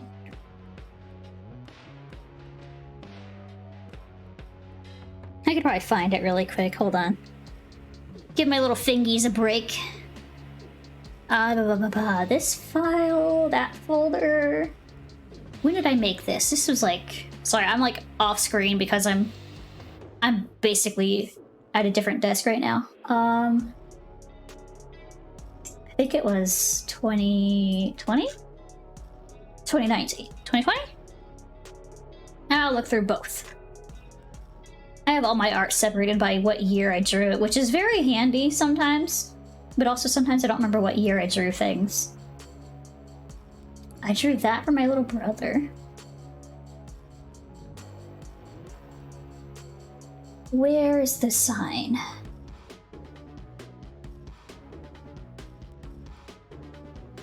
Was it not 2020? Was it 2021?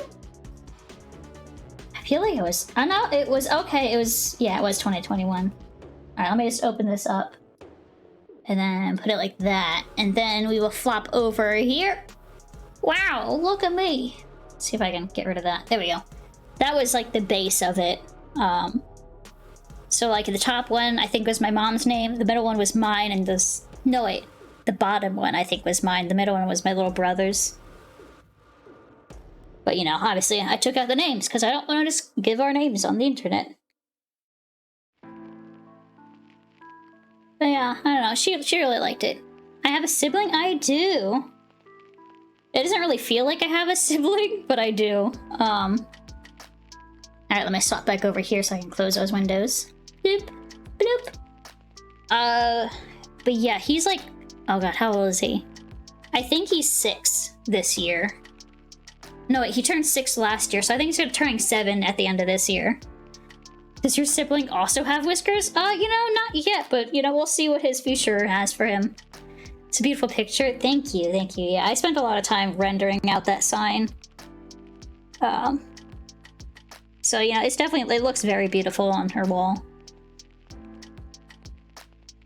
But yeah, my little brother was born the day I left for college. So it doesn't really feel like I was raised as an only child, but I have a sibling, and it's kind of a weird dynamic. I only see him like once every 2-3 months. Have I snapped your fingers yet? Oh yes, I actually have a few times now. You know, definitely not bad enough to like, you know, draw blood as usual, but it's just, it's startling. I've definitely had a few finger stabs in already.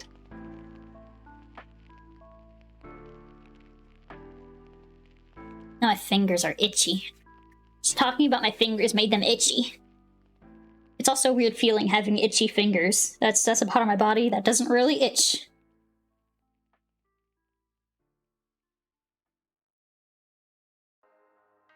Now it's actually, I just realized it's fairly warm in here. Is the AC working?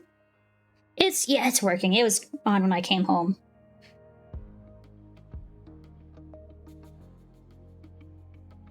You know, sometimes I just gotta make sure our AC is actually working, because sometimes it likes to just not. It's supposed to be off whenever my boyfriend and I are both away from the apartment, and turn on when we come back, but sometimes it just only turns on when he comes back. How are you supposed to scratch it, itch with itchy fingers? It's very, yeah, I kind of like rubbed them together like that. That was my only solution to itching itchy fingers. It's definitely a weird feeling. Do not recommend.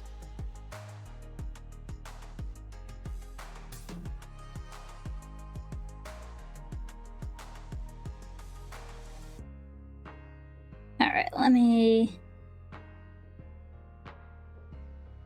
Like, about halfway done with the ladder stitching on... Oh, sorry, not ladder stitching. Blanket stitching on this paw. Give me the edge of my thread, please. There we go. Nope, wait. I was lied to.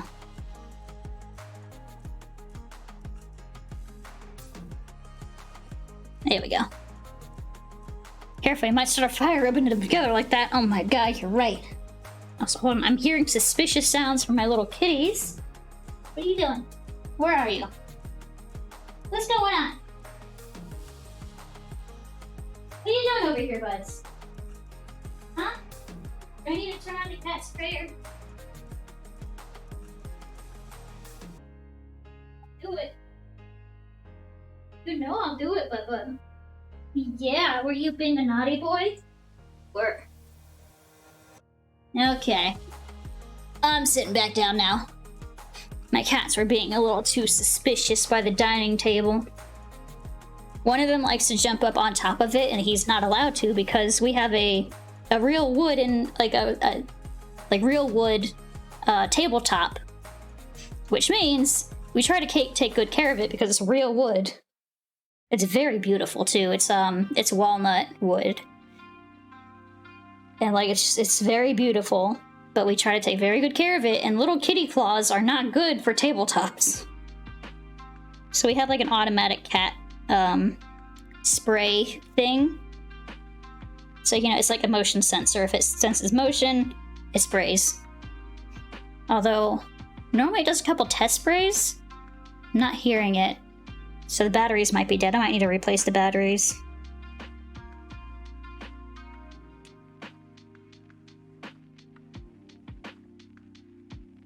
I need to get more of them too. Well, I got more of them. I just need to set them up. They take 4 AAA batteries each. I don't got that many AAAs, man. I have like a ton of like double A's. I need to get more AAAs.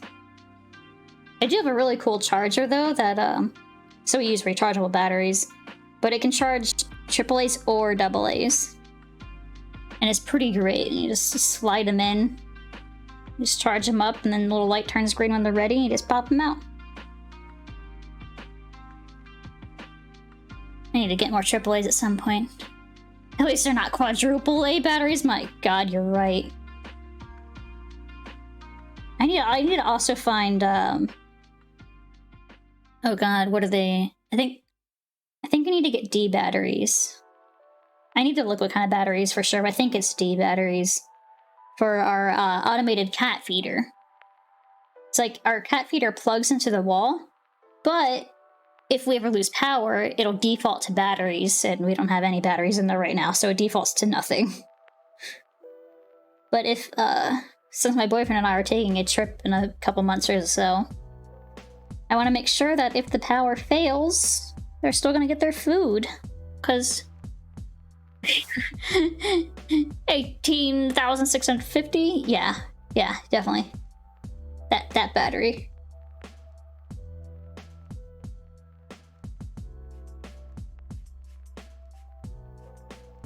Yeah, I need to make sure kitties get fed.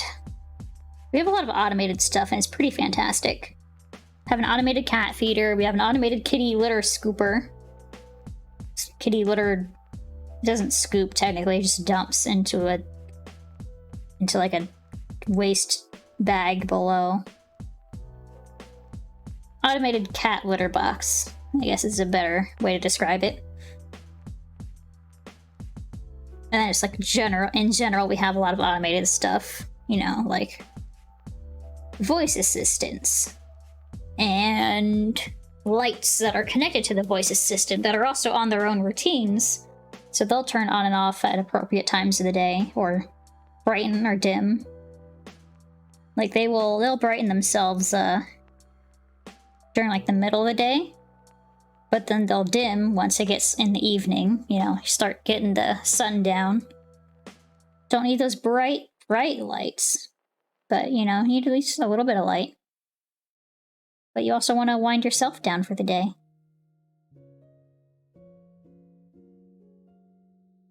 They're also, not all of them, but quite a few of them are also RGB, so it's fun to just be in the living room where most of them are, and it's like being like, I want blue lights when I'm watching this show. Just having like just blue lights surrounding you. It's very beautiful, actually. But we usually just use it for their white to yellow spectrum. As a flashlight enthusiast, massive disagree on the bright lights. Well, I mean, you know, it depends on what you're doing. Like, what we do is, we have them dim kind of towards the later evening, so that way our bodies, because, you know, like being around bright lights makes it harder to fall asleep at night. So we try to like have the lights dim like about an hour to 2 before we want to go to bed. So that way our bodies can start winding down for the day, so we can have a better sleep cycle that night. Or I guess every night. It's on a routine, it's every night that this happens. And then they'll turn on to a very dim setting outside of the bedroom in the morning. So that way when you wake up and you wander out to the kitchen and whatnots in the morning, you can see what you're doing. You don't have to turn anything on. Fun enough, I have a light socket with a blue bulb in it right now because it's been hugely helpful. That is Blue. Blue light? Interesting. Lights are neat, though.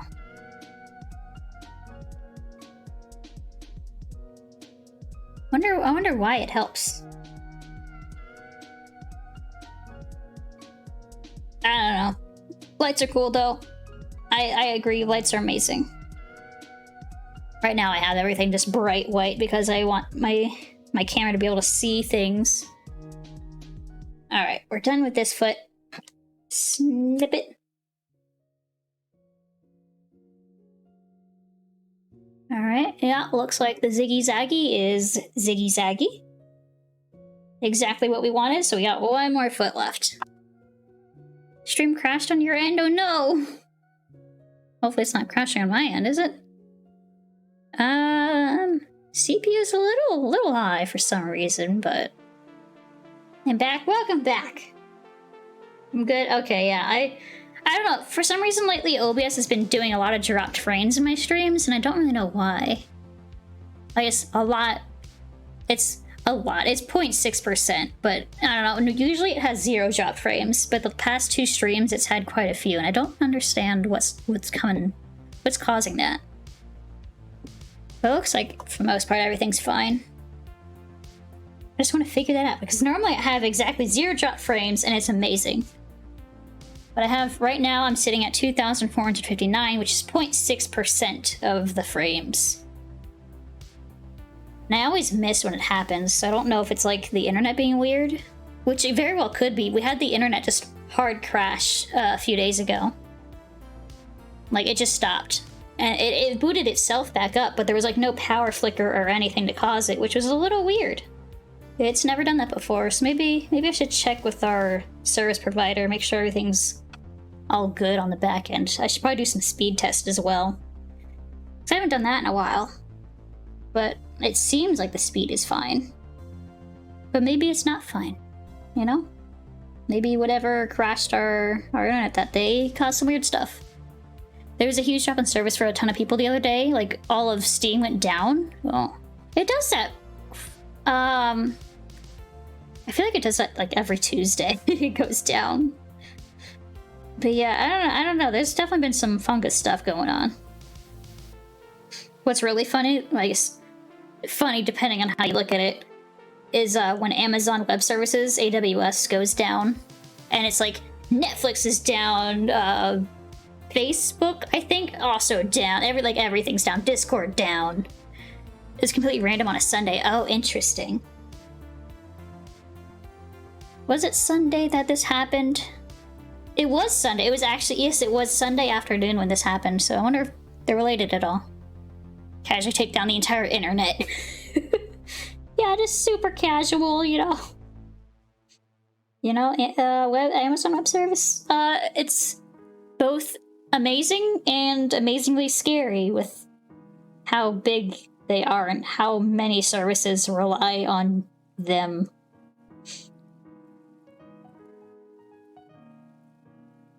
It's something. Speaking of AWS, I'm trying to become AWS certified.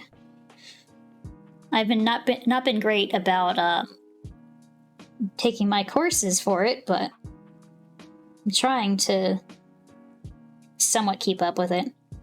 Can we take Amazon down, please? I would, yeah, you know, Amazon, someone needs to take them down a notch. At least the Jeff Bezos part, you know? Nobody likes him. There's a few AWS data centers. Oh, I know, there's a ton of AWS data centers.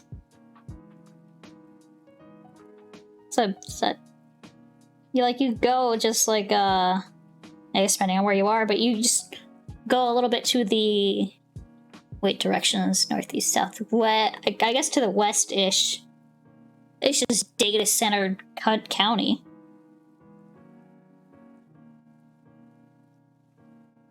Amazon's everywhere, there's a ton of AWS data centers. It's very huge around here. But yeah, I'm trying to become AWS certified, mostly because my company wants me to, and if I get it, they will give me a bonus. And I want that bonus because it'll make it easier to save for a townhouse, which is already really hard around here. So I'm trying to do whatever I can. It's also hard because I have so many things I do after work that I barely find time to take the courses that I need to take before I can take the test. Well, I don't need to take the courses, but I will not pass the test if I don't. Can't imagine home shopping in this area. Yeah, it's awful. Do not recommend.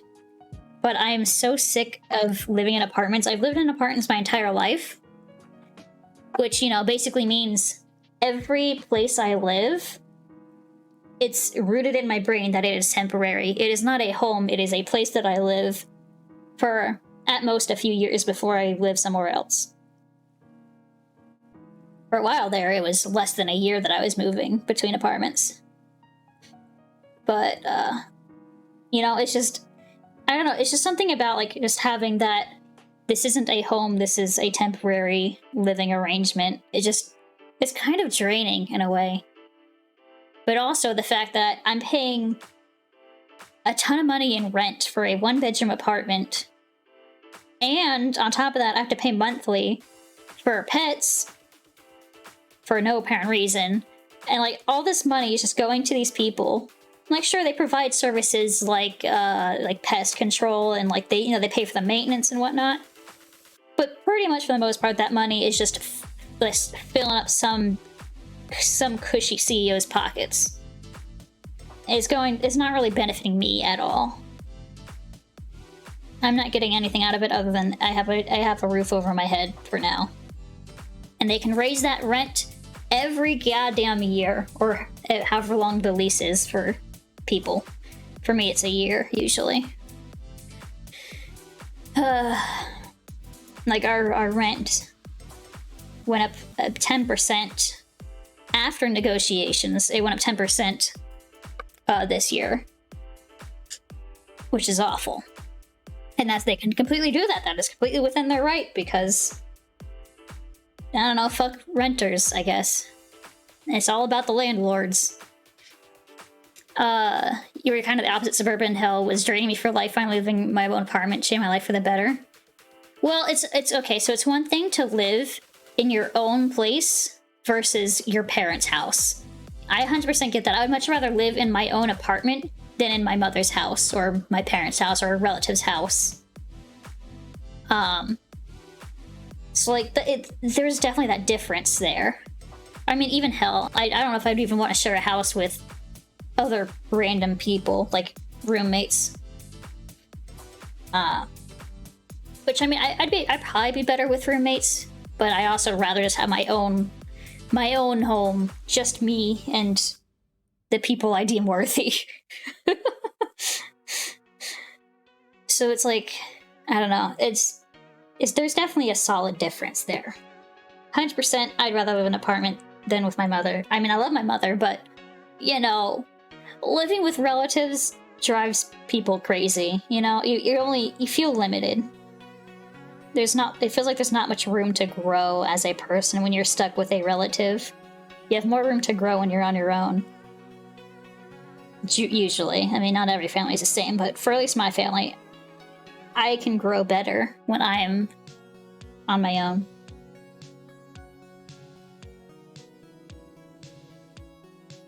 But yeah, I don't know, I'm so sick of renting.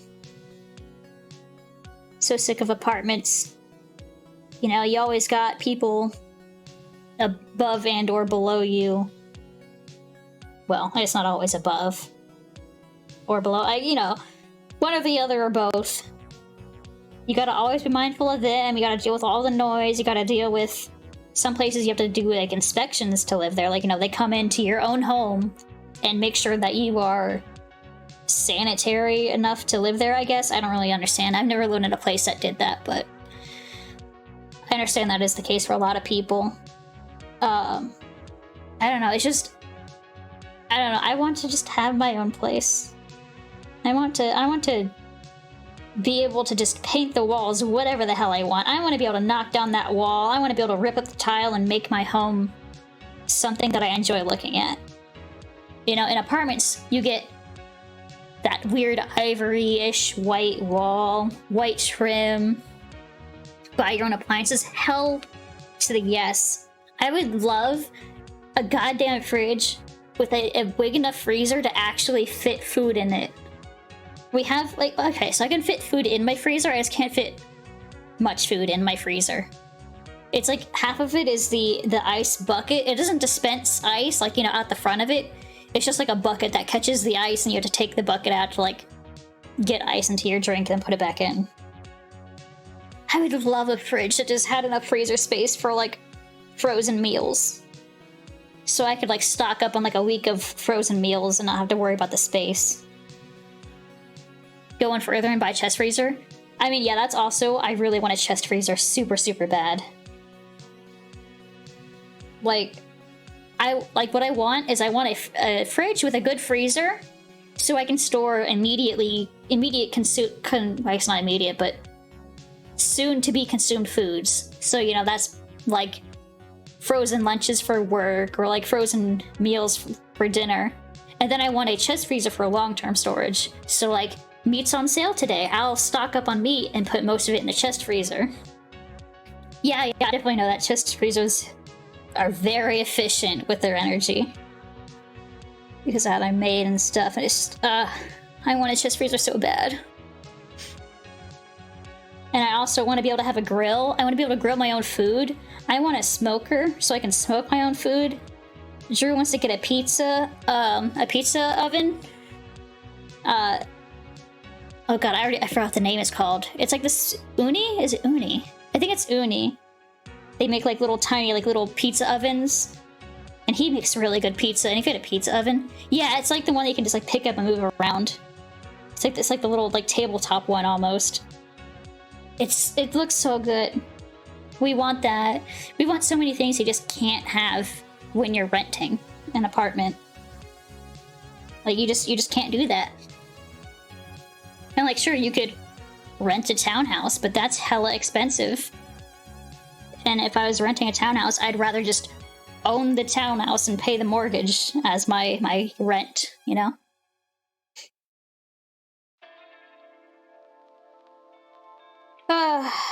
One day I'll get there. One day. Right now, townhouses are absolutely insane. Any housing really is insane. But I'm hoping that we're like entering or already in a bubble and it's gonna pop. That's my hope. Because if that happens, maybe, just maybe it'll drive down the prices enough to where I can afford something within the next year or two.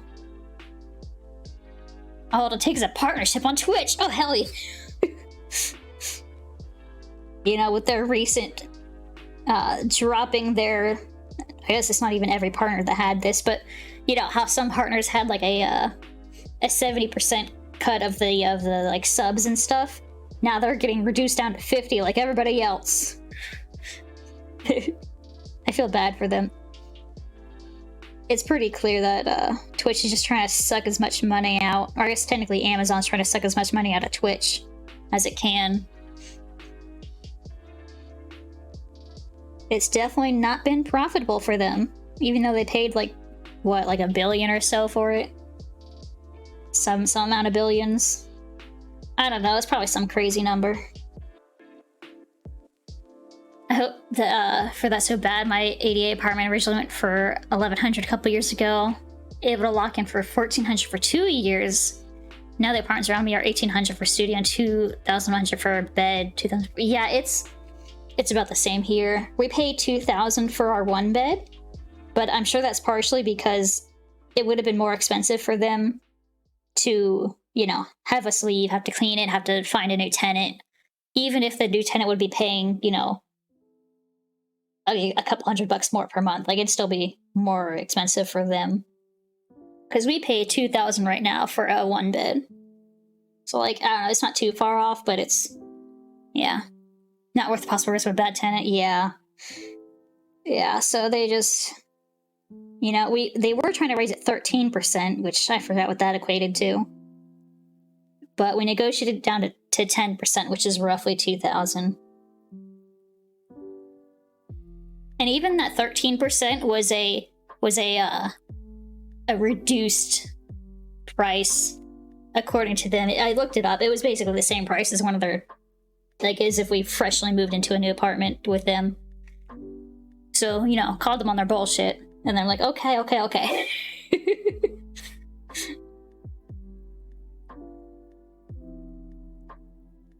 Gotta love landlords trying to suck every penny out of you. It also doesn't help that, like, our landlord is just a company. It's just some big company with a hell of a lot of apartment complexes under it. I don't even know how many.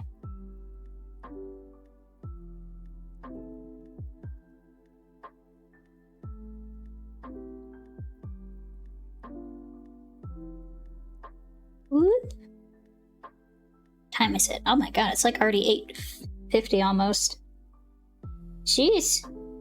Time flies by when I'm sewing and complaining.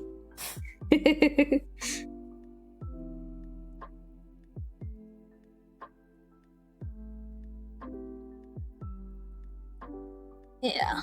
I also would like to at least have a place with more space, because now that I'm streaming and also have a job, it means that I'm only ever home whenever my boyfriend's home. And since we live in a one bed, whenever I'm streaming, he has to be quiet. Otherwise, you know, it causes noise in the background.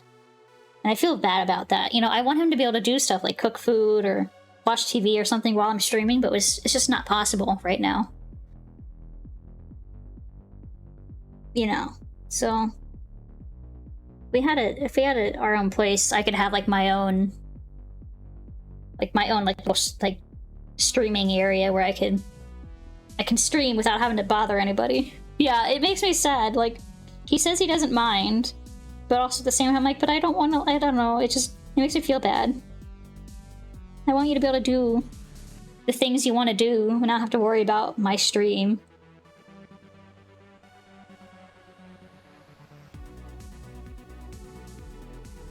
So, I don't know, we were hoping to have a house this year, a townhouse this year, but prices are not dropping, at least not yet. So that hope is dwindling, but we're hanging in there. We're gonna like reevaluate, I think, towards the fall, see where we're at with our savings, see where the market's at. You know, so I'm like, unless there's like a significant drop or a crash or a pop or whatever you call it, probably not happening this year. Probably have to renew for one more year. And I'm afraid to see what it's going to be like next year. You know, inflation's been going nuts. The housing market seems to be tapering a little bit right now.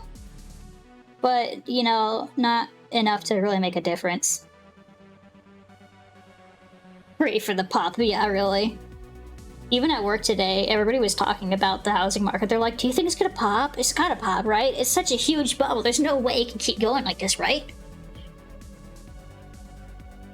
I like listening to people at work. Nobody talks to me, so I get my entertainment and socialization out of listening to people have their own conversations.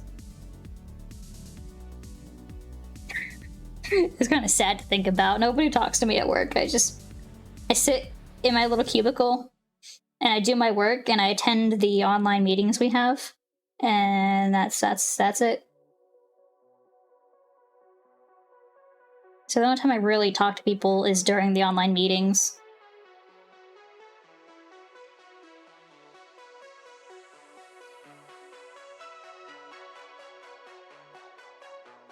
Okay, come on, just please. God, the thread is getting tangled with itself at the end here.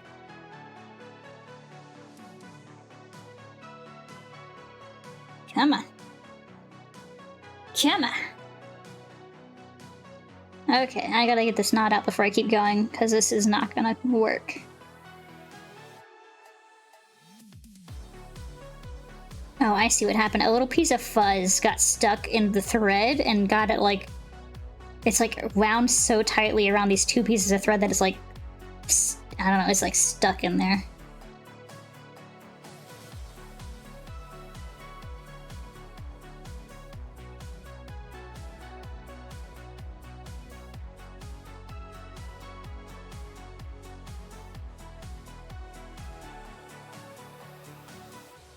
Okay. Alright, that should work. I have freed the thread.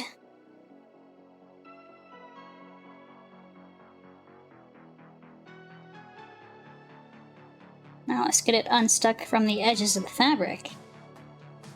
There we go.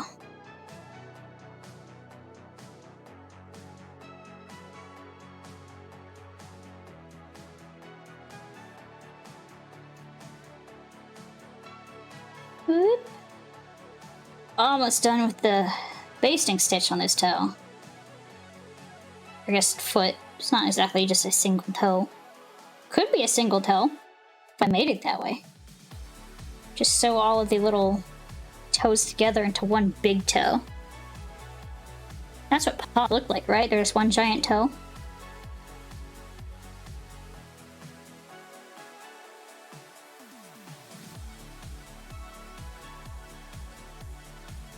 Whoop.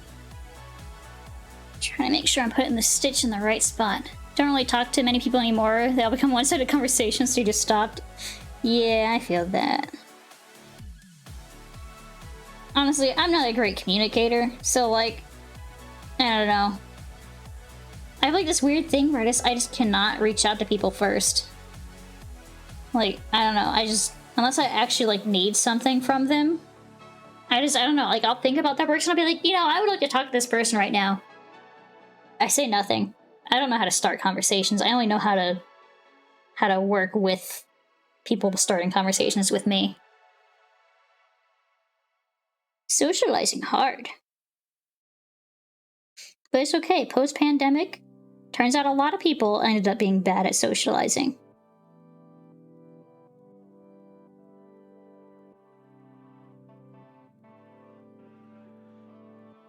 I guess it's not even really post-pandemic yet, is it? It's still going. It's just everything's so lax. It's like we're entering like a different phase. We're not done with it. Small talk is hard. It really is. Like, I don't know. It's like when you don't really have anything specific to say or ask. It's like, what do you do? So far, the best I can do is find a meme that I think they'll like and send it to them. But then usually that means I have to go on Twitter or like the internet or something, and then I get distracted by other things and I forget to find a meme that they like. Or I do, and then I forget to send it to them because I want to see these other things that are next to it. And you know, it's just one thing after another, and then I just forget about it eventually.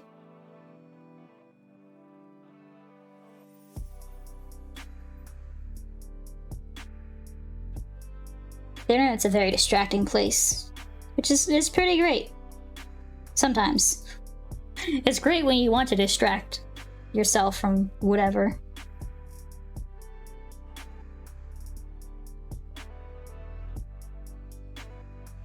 Especially nowadays, when I'm at work, I don't really get to browse the internet at all. So when I get home, I'm like, oh my god, internet! Oh, I gotta go look at everything on the internet and catch up on what I missed today.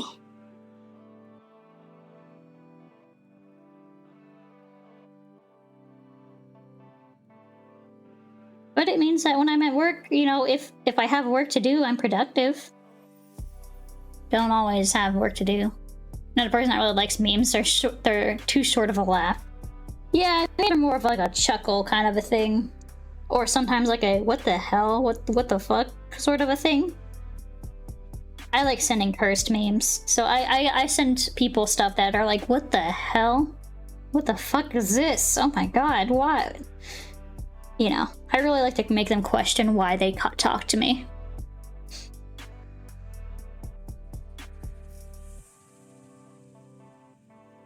Or apparently, sometimes I will send friends my thoughts when I wake up. I think the last one was actually, you know, Paimonxx, the person I'm sewing right now. I woke up, it was like 6:30 in the morning, and I opened up my phone, opened up Discord, and I sent a DM saying, okay, what if egg, but outside painted like realistic apple? And that was it. That was all I said for him until like 5 p.m. that day when I got home from work. Like that. And I just let him sit alone with that thought all day. No explanation. Leave stream for being too weird. I'm sorry. I can't help it.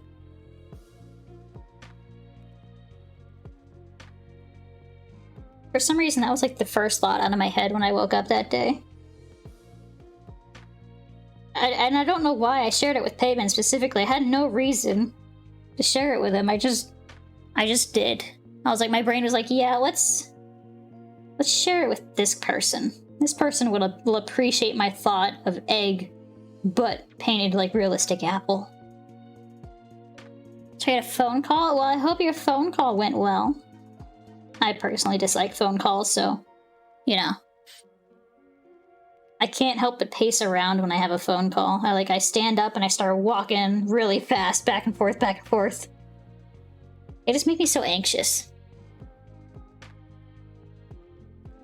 I've never even really had a bad phone call before. It's just, I don't know, there's something about them. You have the exact same thing. Yeah, it's just, I have no idea why. I just can't sit still or stand still even when I'm on a phone call.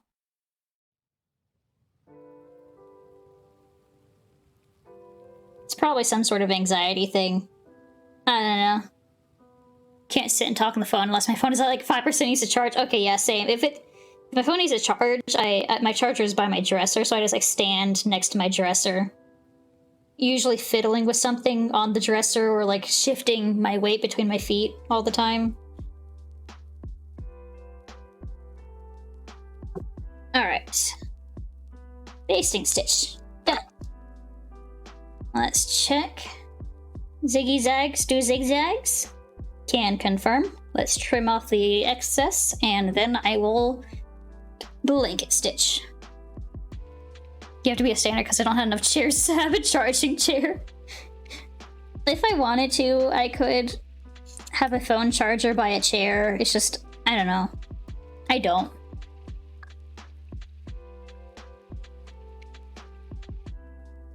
Well, it's not like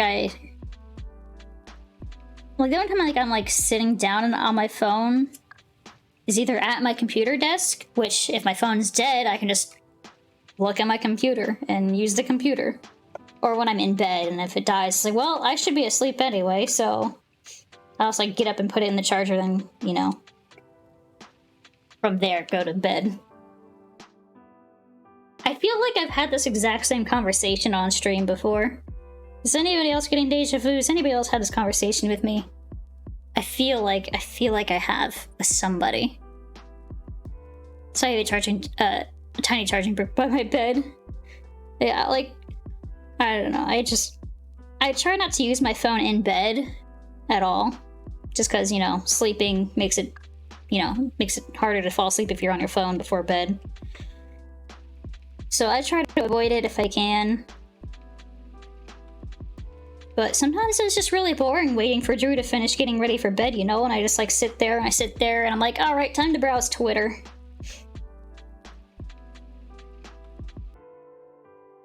I feel like I need to always be doing something. I can't just like sit there and do nothing very well.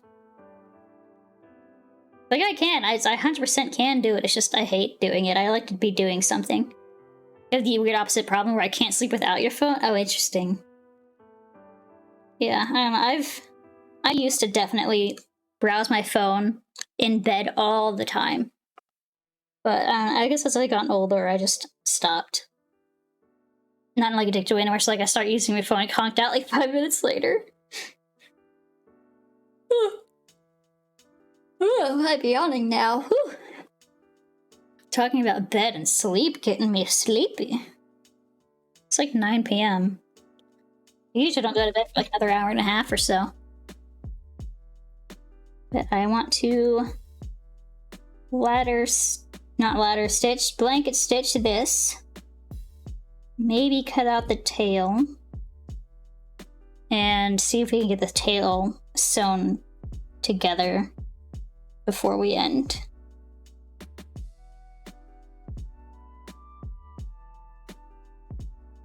God, I love blanket stitch. There's like just something really nice about the blanket stitch. It's very relaxing. There's a difference between something that actively refreshes with new content like Twitter and what I do, which is like boring education videos. Okay, yeah, that's definitely different. Yeah. Yeah, I see that. Usually I browse Twitter. I can't help it. Twitter entertaining. And look at pretty pictures. I follow a ton of artists on Twitter, so like I just like love seeing all the different art. Like, oh, what are my artist peoples that I've watched have been doing up to today? And then I look, I'm like, oh wow, those are pretty arts. They did a good job today. I think it's a good idea for me to not get a Twitter account. I mean, I don't know. People hate Twitter, but I like it. I think it all depends on how you curate your Twitter. Because people hate Twitter because of the fact that there's always drama happening on it, but that's every social media site. What I do is I follow people that don't post drama. I follow people that post what I want to see, which in my case is art and cat pictures. So I follow those things, and then wow, look, I don't see drama anymore. You know, what I do see is like a very important, what would you call them?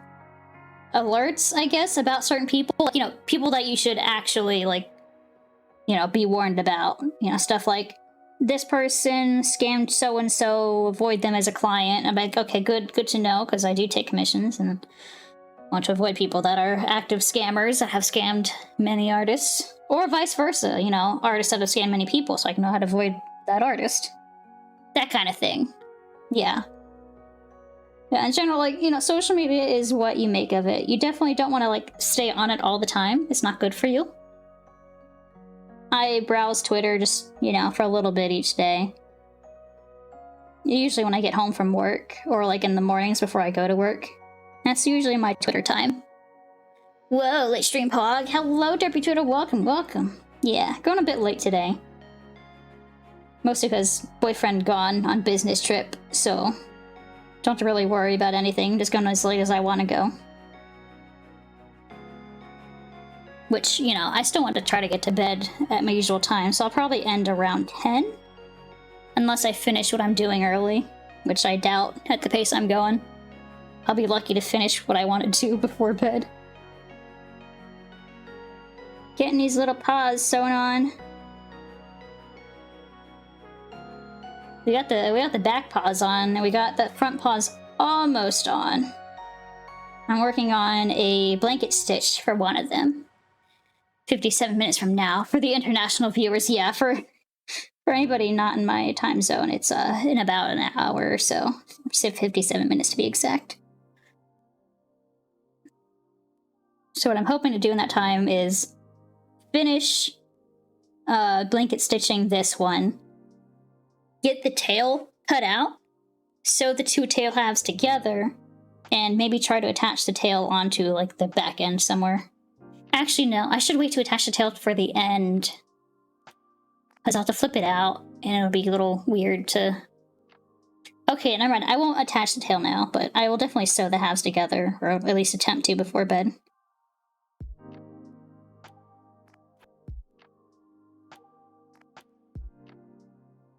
Two tails! Ah, perfect, there we go. That solves all the problems.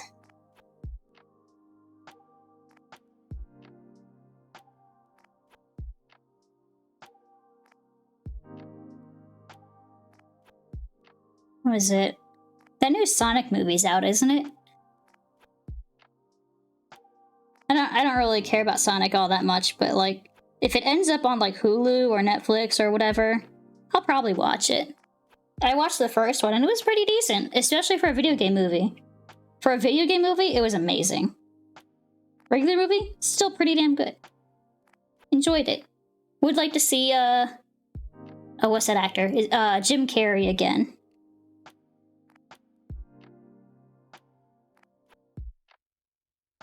Plus, it's got Tails and Knuckles in the new one, doesn't it?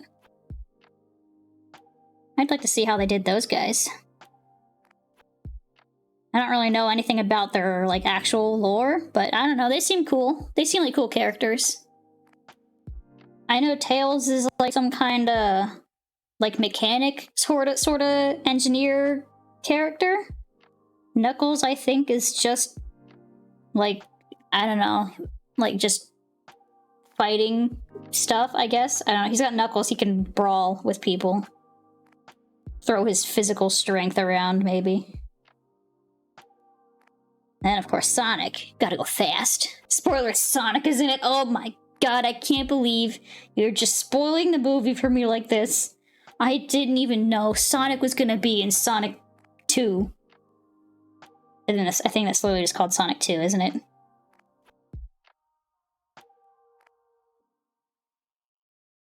I heard there are 2 of them? Oh my god. Wow. Wow. Okay. Wow. Really? Wow. I can't believe you right now. God. Now you're spoiling the fact that Sonic is in the Sonic movie and that there's 2 Sonic movies? God.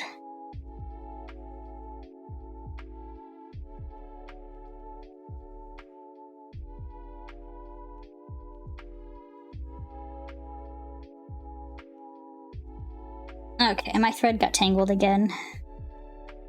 Why do you do this? Why? What have I ever done to you?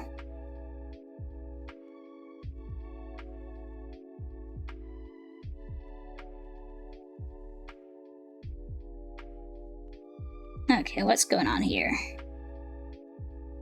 Do this. Alright, that should be good. Nope, never mind, not good.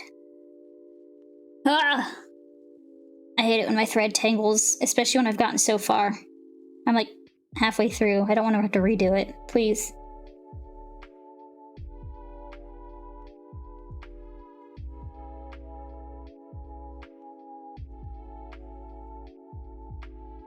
There's like a tiny, tiny little knot somewhere, and it's screwing this whole thing up there. Where? Where is the knot? It's in there. Where?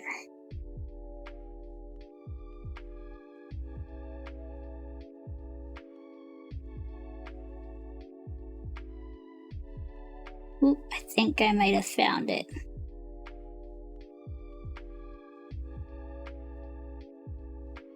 Okay, thread this way.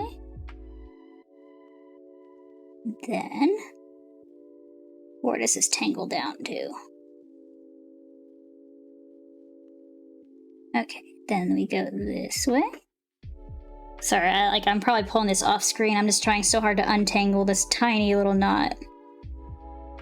Alright, there we go. I got it. Oh, thank God. I was worried I was gonna have to like cut it and just start over again. Alright, I still want to go through this loop. There we go. Oh, okay. Now we're moving along again. Whoop.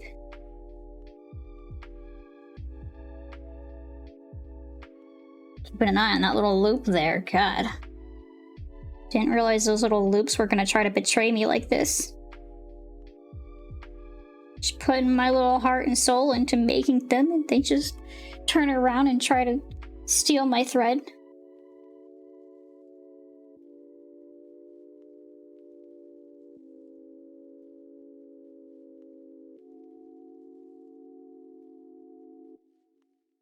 You know, blanket like I mentioned it before, blanket stitching is very soothing when it's not trying to screw me over. When my threads try to screw me over, God. But right now it's going fine. For now, I'm sure it'll try something else here soon.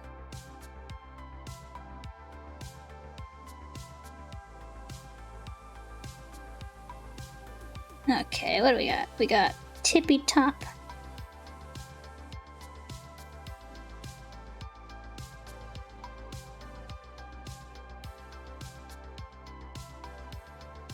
Man, I love having the camera that I have for this. It's a wireless camera, so like I can move it around wherever I want. And it's like, I can, you know, pull out my phone and like zoom it in, zoom it out, pan it around, switch up the filters on it if I want any. It's so nice. So handy. I think I might get a second one, to be honest. because I want to do more streams like this where like you guys just like see my hands on a desk doing stuff.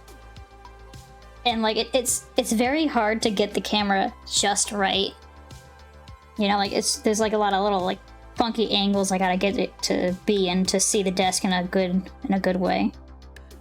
But I still want to be able to do like cat cams and stuff pretty easily, or even have like a stationary cat cam that I have on all the time. Well, when I'm streaming. So that way, you know, if the cats are in the cat tree, I can just flip it on and be like, wow, look at the cats, and like leave them in the corner for a bit. So I might get a second one. Not right now, but future plan probably. Most likely gonna happen.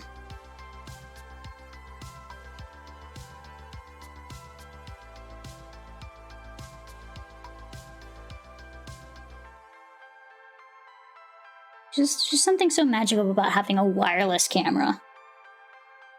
It's so freeing. But, you know, it's also not as good quality as like a true camera. Like a what do those YouTubers use? Like a DSLR, I think is what they use. Typically. Fancy cameras with all the little lenses and whatnots.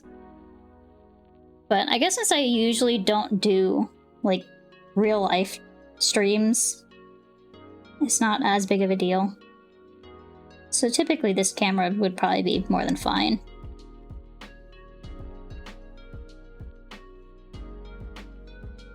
Okay, just got to tie this off.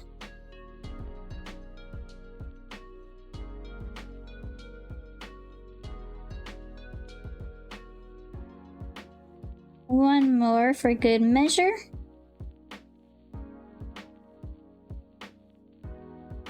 Alright, there we go. Cut that.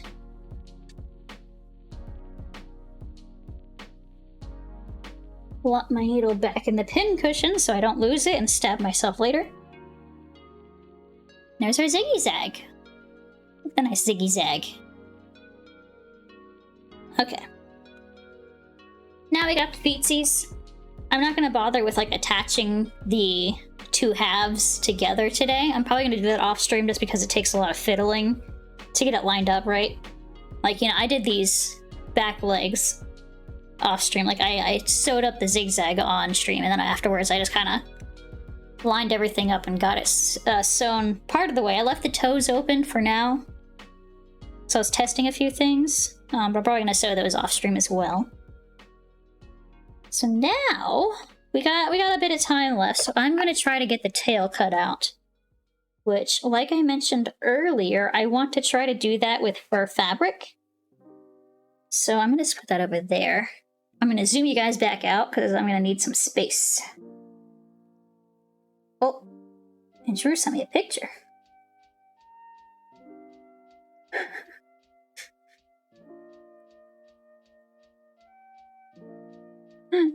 Apparently, my boyfriend's dad is trying to bribe us with cat toys. Okay, let me open up my camera app so I can zoom you guys out and not get distracted. That's the hard part, is not getting distracted. Look, you guys can watch. Wowee, look at that. We go whoop. Bam. Wow, big. You see everything. Alright, I need to go open a box really quick to get the fabric. Hi, Nook. Let's see, I need to move this. And I need to move this.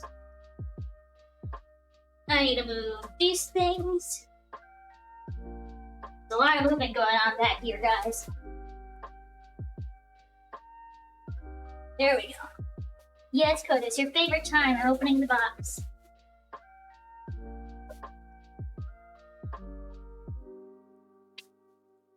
Okay. Do not get in the box. That is fabric in there. Okay. I've got fabric. It's large. So what am I gonna do? I'm just gonna like put like the edge of it on the table, I think. Alright, so the fur is going down that way. Oh gosh, there's like too much. I can't put all of it on the table, so it has to sit in my lap, partially. And do I want to do long fur on the end? Maybe. I definitely want to do the short fur for like...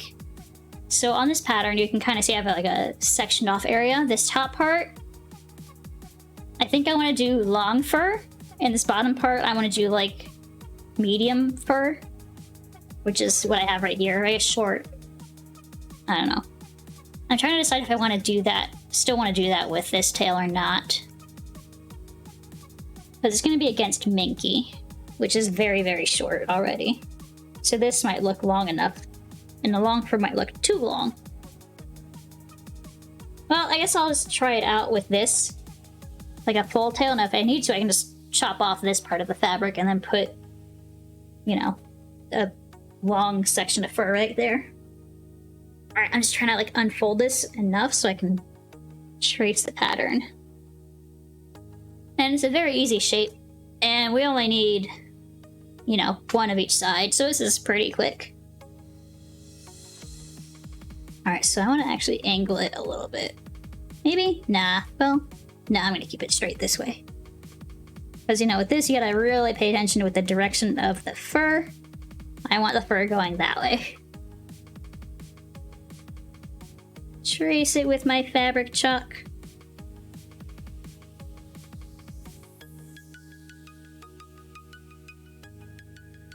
Alright, we got a line there, line here, line there, line there, there, there, there, there, there, there.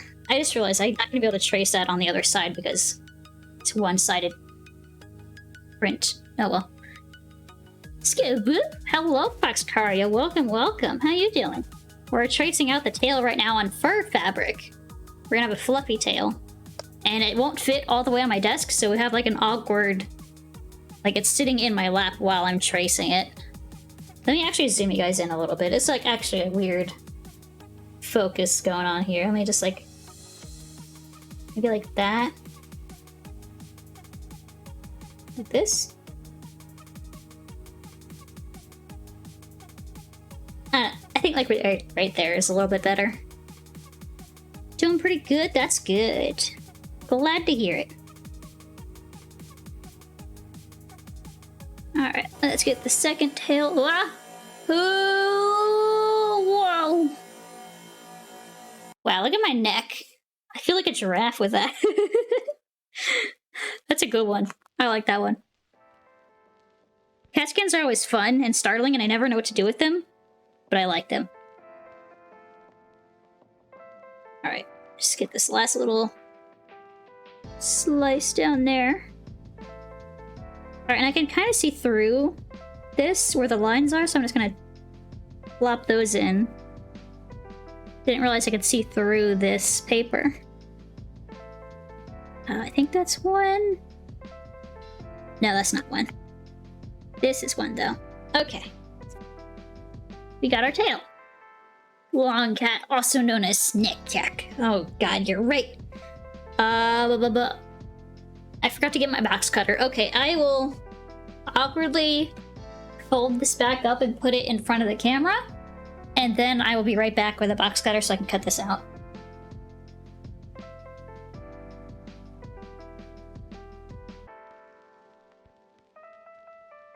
Excuse me, bud. Excuse me. Excuse me.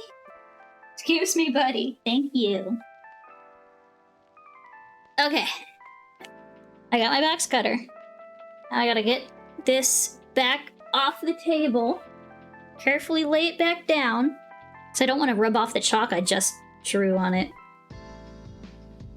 So we're using a box cutter because this is fur fabric. If you use scissors and you cut straight through it, you're gonna get really like weirdly sliced fur. We want to preserve that fur fiber. So we're using a box cutter, so we only cut through the backing, not the actual fur itself. Hi, Noki. No. Noki's sitting on my chair with me now. Alright, I'm still gonna give myself some seam allowance, so I'm gonna like carefully... God, I need to do it a little bit harder. I don't want to do it too hard because I don't want to cut my desk. Normally I do this on like a cutting mat. I don't have one right now. So I'm like just kind of awkwardly, gently cutting this. Hi, Coda. Oh, I got both cats here now. Guys, this is like one of the worst parts for you to be here for. My lap is full. I have a box cutter in my hand. Alright, this is actually working. I'm just like holding it off of my desk and like cutting through, and that's working pretty well. Ooh, look at that pretty magenta. That's a pretty fire. Good choice. There we go. Mostly ripping through it more than cutting it, but that's fine. Okay, actually I have an idea. I'm just gonna cut out this square so I can at least get this off of my lap.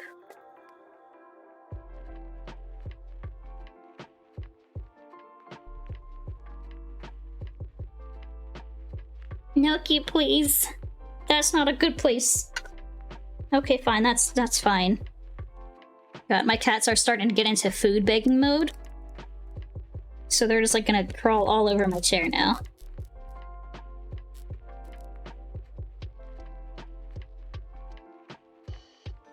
Okay, there we go. Okay, I'm gonna go put this back in the box. And then I will be right back. Excuse me. Excuse me, kitties. Piece of fabric coming through. Big old piece of fabric. Grab that back. Slide that back up here so you kitties don't mess with it. Yeah. I know you boys like boxes. Especially when those boxes have fluffy soft things in them.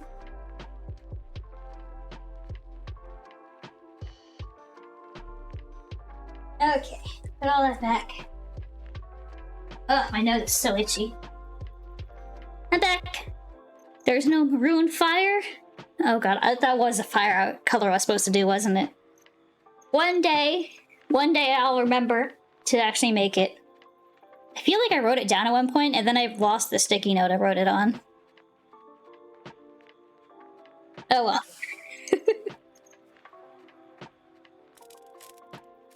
Now let's just finish cutting this out.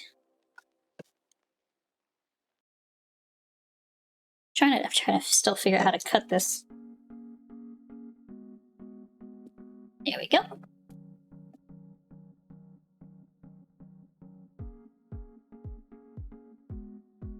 Now I'm just gonna go back to my weird, gentle cutting method so I don't cut my desk.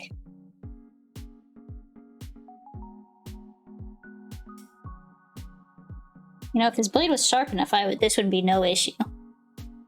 But this blade's pretty old, so, you know. You do what you gotta do. Yeah?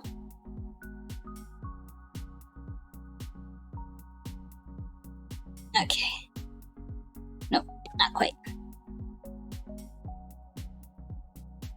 There we go. We got that. Actually, this little part I can snip with scissors because it's... yeah, it's just like on the edge there. That doesn't ruin anything. Perfect. You know, you can use scissors to cut fabric. You just have to, like, cut fur fabric. You just have to, like, you know, do that. Like, make a little path for yourself between the fur. But, I don't know. That seems like work. Instead, I'll make myself work by doing weird, shallow cuts with a box cutter.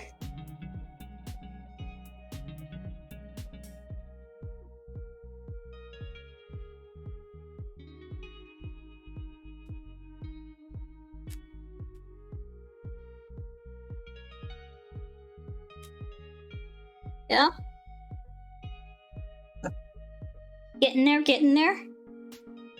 I might be able to get this sewn up before bed. Maybe, hopefully. I'd really like to.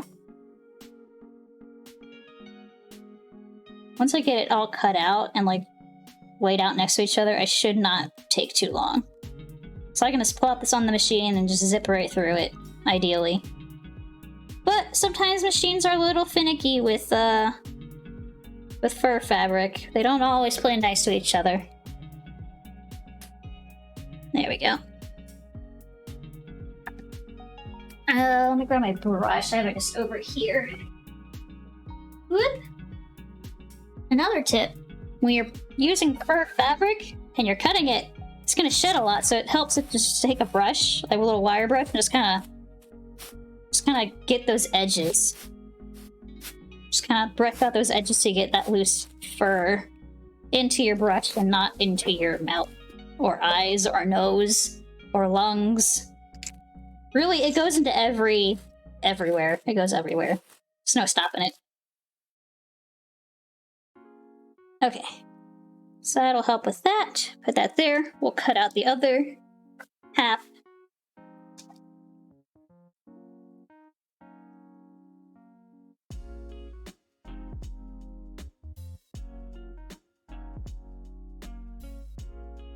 Cats get up an hour early so they have energy to hunt, so that's why they beg before food early. I mean, my cats are usually pretty good about not begging early. They do usually like about 10-20 minutes before food time. Although I think they were just on my chair earlier, so they could see what was going on. They were interested in the fur fabric, not food. Now that the fur fabric's put away, they're gone. They usually get fed around 10, so they'll probably start begging soon. At least one of them will. The other one usually doesn't really care until it's past food time. Because, you know, sometimes I get distracted with something, and, you know, unfortunately that just means that they get fed a little bit later than usual.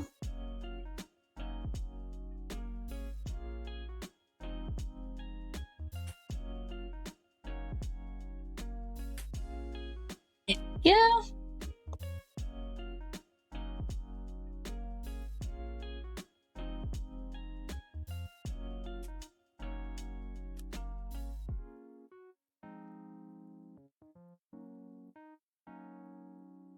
Honestly, I'm not even sure why one of them begs. Like, it's like, obviously he does beg for food, but then it's after food time, and he's still begging for something, but he doesn't... I mean, he wouldn't turn down more food, but he doesn't want more food. He wants something, but I don't know what it is. I think he, like, I don't know, maybe he wants... I don't know if he wants playtime, if he wants to go outside, because he likes going outside onto a little balcony. He'll whine to get out there if I'm, like, about to water my plants or something. I don't know, he's been... And it's funny because he'll whine more the earlier I wake up. So if I wake up at like 9, he's pretty much perfect cat. Does not really, like, he'll meow a little bit, but not much at all.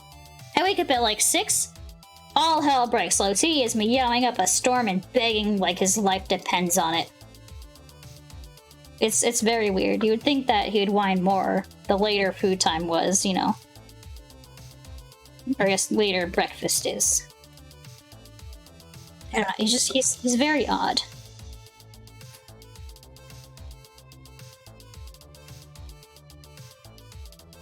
And unfortunately, since I started my new job, it shifted my cat's sleeping schedule. Before, they would be perfect model cats until like 9 a.m. or so. Now, I wake up around like 6:30 for you know, the weekdays for work. So now on the weekends, it's like 6:30, 7:30 when like I have to get out of bed because he won't stop whining. Sometimes I'll just like push them out of the bedroom and then like close the door behind them. It's just like, I'm like, shut up, I want to sleep. At least another half an hour, please.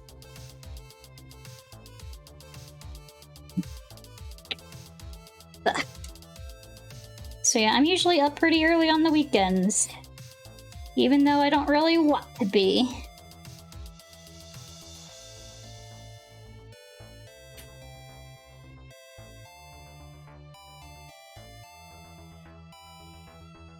There we go.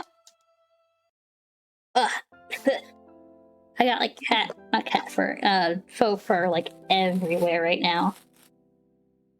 It is all over my pants, all over my face. I feel it tickling my nose.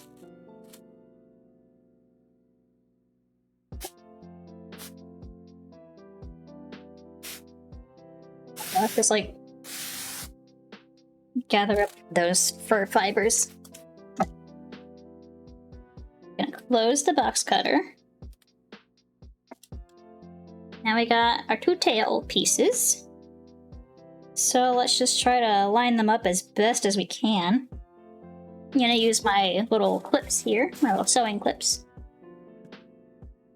Try to line it up. So we got our notch mark there. I guess not our notch, our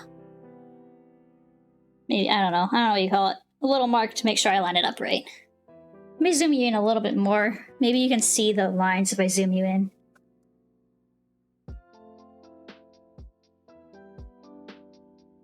You can kind of see the lines a little bit. Wonder if I go here, go to exposure. We go that direction. It should make it less bright.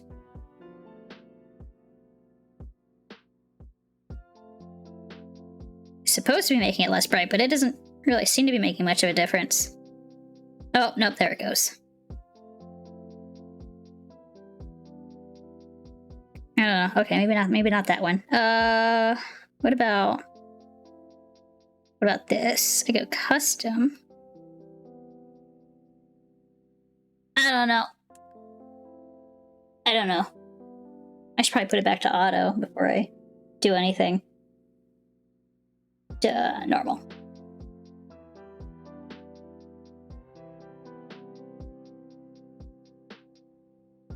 Yeah, I don't know. That's just... Oh, I forgot to zoom you guys back in, too.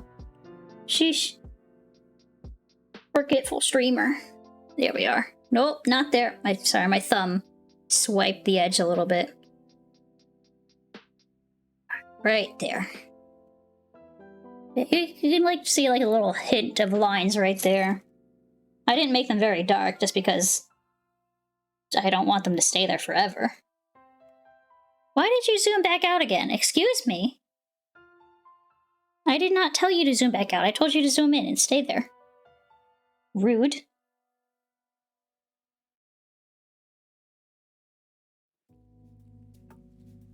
What? Okay. Excuse. Oh, maybe if I just do this and then I close my phone. Will you stay there this time? I hope so. Where's the other notch mark? I'm trying to like tuck the fur in as I'm like clipping up this seam. Because I want the fur to not be too bunched into the seam. It makes it harder to get out later.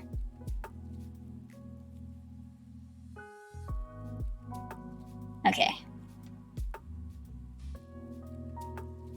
Alright, I'm just gonna start clipping. Because it's a thick boy. It's real thick. I need to put some clips in to manage it while I'm trying to line it up. Right, clip there.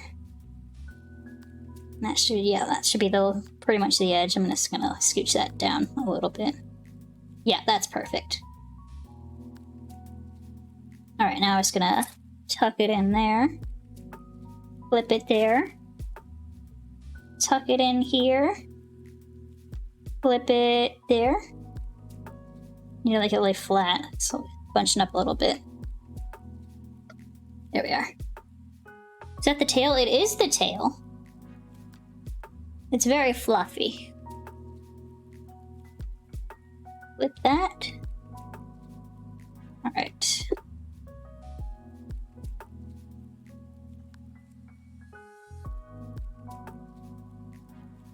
I'm gonna try to like get the other side lined up too.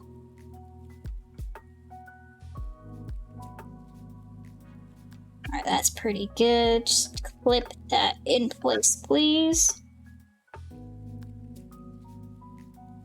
God, the fur makes it's so poofy. Man, I haven't worked with fur fabric in a long time. I forgot how thick it is. And how rough the backing is. I forgot about that part too. I mean, I have a fursuit. I just realized that backing is very rough. I'm always wearing like something under it. So it's like I don't even realize how rough it is. The only time I like actually just blew a poof of fur at me, loose fibers. But yeah, like I never really actually touched the backing of the fur fabric in my suit. So I always wear like Under Armour or something under it. I'm also realizing I forgot to put the clips on the same side. So I'm just gonna like flip these around really quick. I like to have my clips all facing up, I guess. All facing the same way. Just makes my life easier down the line. Especially because this is probably just going to be one single line that I'm machine sewing. Machine. God. It's so hard to talk sometimes.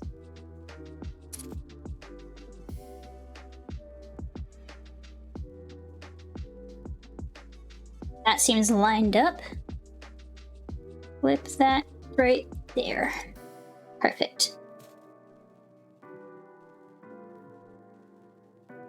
Alright, so far so good. Getting to the tip.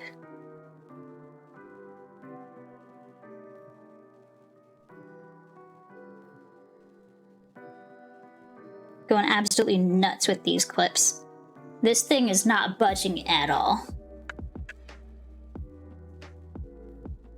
I'm not gonna let it even move a single centimeter.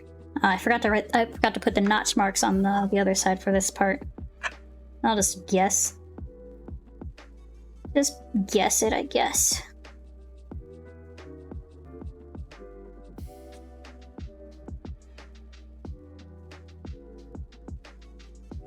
On track for being lined up for every other part, so it's probably fine.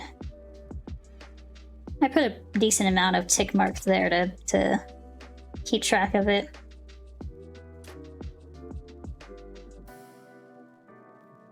I look at all this fur that's just like bunched up there. Just from like flipping it around over here so many times.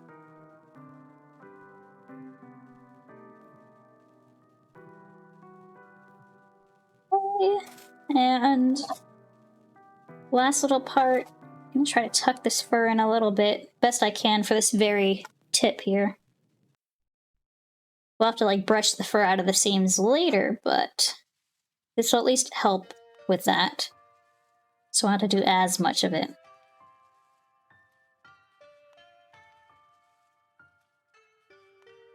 Okay, and last tiny little bit right here. Just gonna... Perfect, okay, there's our tail pinned together.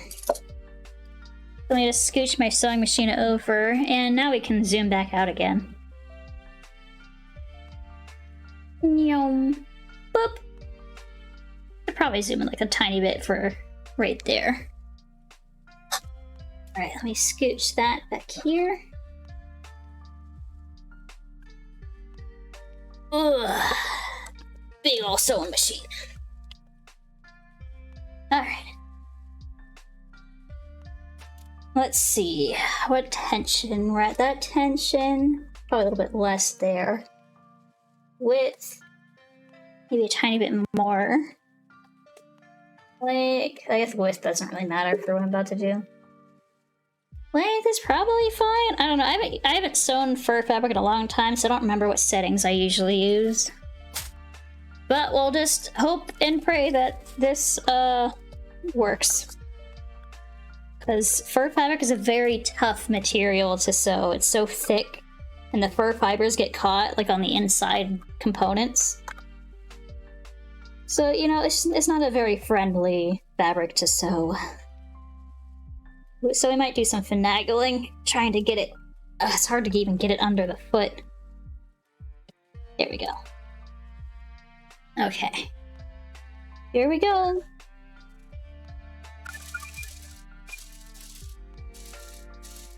So far, I think I got the settings at least decently enough. Seems to be going through pretty well. We'll truly find out how it does when I take it off later. But right now, let's get through. Taking these clips off as I go. You probably can't see too much because of this bright light on white fabric. It's probably not doing us any favors. Oh well. It is what it is. I gotta see what I'm doing real close right here.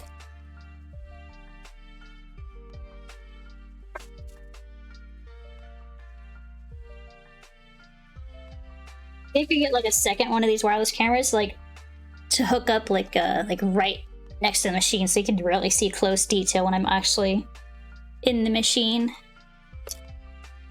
And like that one up there for like wider views, so you can see the overall progress, I guess. That's just right here where I turn around. Just in case. I don't know. I don't want to press it. Just gonna go a couple more ahead. There we go. Right there. And we start on the other side of the tail.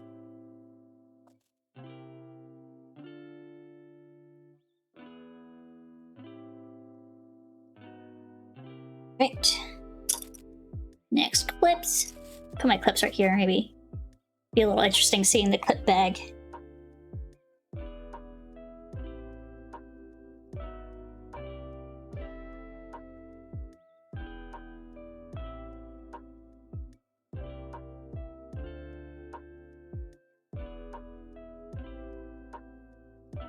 Alright, almost to the edge of the tail.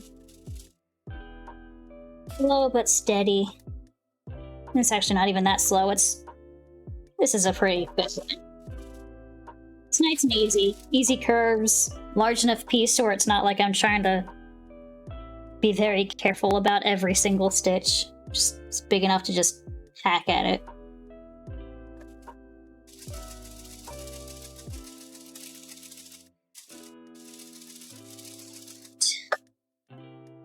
Take that off. Scooch it. Here we go. Tail. Alright, so now it's going to be a little hard to flip it inside out because it's not a very big opening back here. But with enough force, it'll get through. I'm also going to use a pen, the back of a pen, to help me push it through. It's helpful to just have like a little like stick of some kind to like push things in like right side out sometimes. There we go, that got it started a little bit. Work my fingers in there for the larger bits.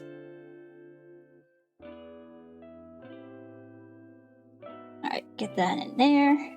Push it. Make sure it's getting all the way up there.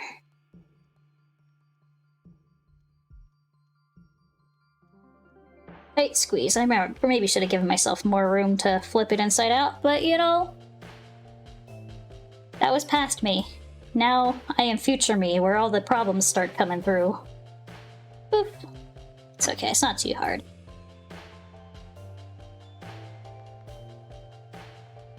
Alright, now I just want to try to get the tip of the tail pushed out, which is hard because it's such a thick fabric, it's kind of hard to push out tips. Alright. Oof. That tip is not pushed out all the way, but it might help if I brush out the fur a little bit, because I think that fur is getting caught and just kind of preventing it from being all the way out. Plus I need to cut the fabric. I just wanted to make sure I got as much of the fabric out of the seam as I could before I trimmed the rest of it off.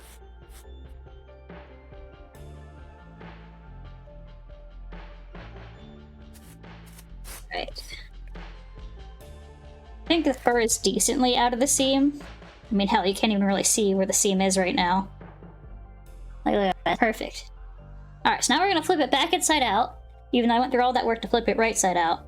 And then we're going to trim up the seams and flip it right back out again. Maybe do another sew over my already existing seam just to give it extra strength, even though I don't think that'll be necessary. But, you know, never hurts to be extra safe, extra secure.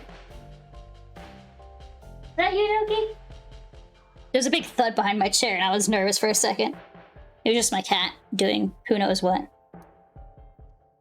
Okay. Ugh. Now I'm just going to use my scissors and like just trim this. Because I know there's already enough fur on the outside to cover up the seams, so I don't need to worry about the fur inside of here.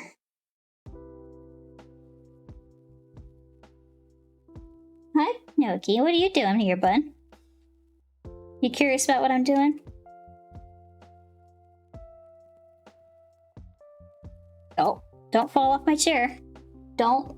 Noki, what are you doing? I don't know what Noki's doing. He's climbing over my chair for something, though. He does really like seeing what I'm doing at my desk. He'll often just sit on my chair staring at what I do. Although right now, he just wants to be under my blanket. Okay, that's what he wants.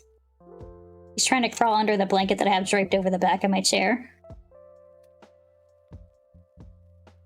Noki, you're not gonna get in there. It's draped over the back of my chair. It's not like you can just, like, sit in it.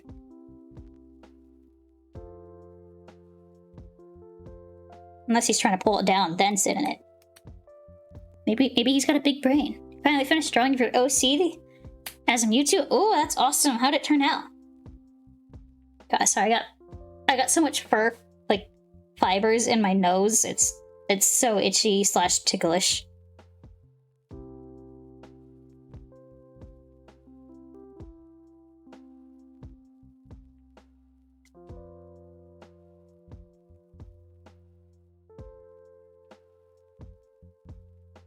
There we go. Okay, I got that side trimmed down pretty well.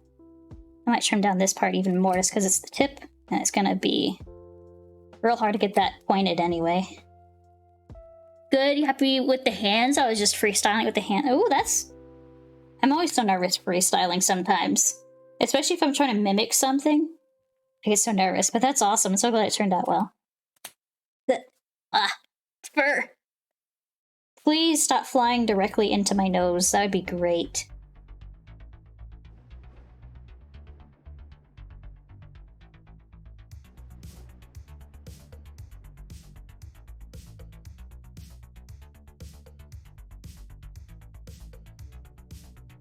Alright, almost got this side trimmed.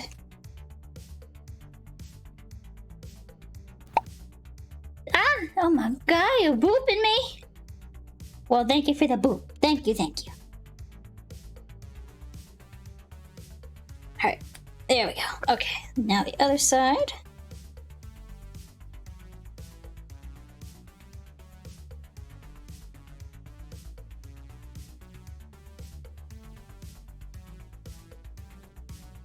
Alright, almost. God, there's so much seam allowance here. I guess it was really hard to cut. That makes sense. I don't know why I'm trying to criticize past me. I did a pretty good job past me. Good job. Pat on the back for myself in the past. Alright, I'm gonna leave like all this like weird extra seam allowance there just because it's gonna help me later when I attach it to the body. But now, actually, before I flip it in right side out again, I'm gonna do one round of another straight stitch just to strengthen it. Make sure that seam ain't going nowhere. I mean, it should be fine because this tail is not going to see very much stress in terms of, you know, being tugged, pulled, whatever. The biggest stress it'll see is on the very base of it where it attaches to the body, but I haven't even done that part yet. But, I don't know. I like to be extra safe.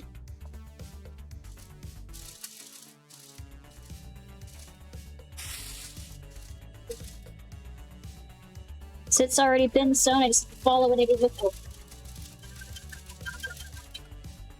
And make sure the back of it isn't getting caught up in anything.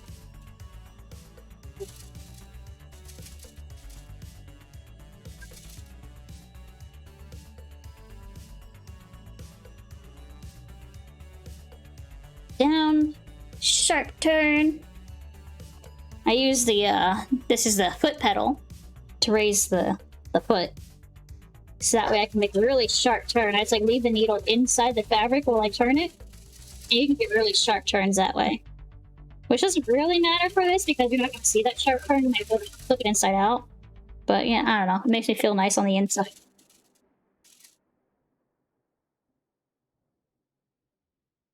Alright, almost through the end.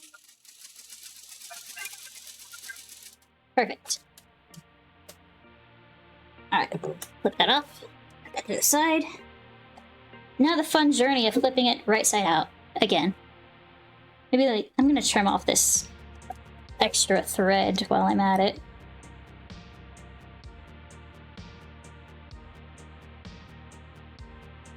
Shoop. Perfect. Okay. And back to this.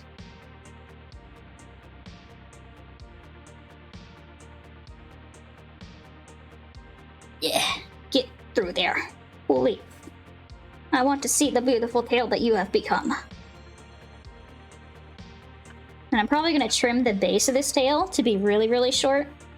Just so that way it blends with the minky a little bit better. But I want to leave the tip of it long and fluffy. As, you know, a true tail should be. There we go, now that point's coming through a lot better.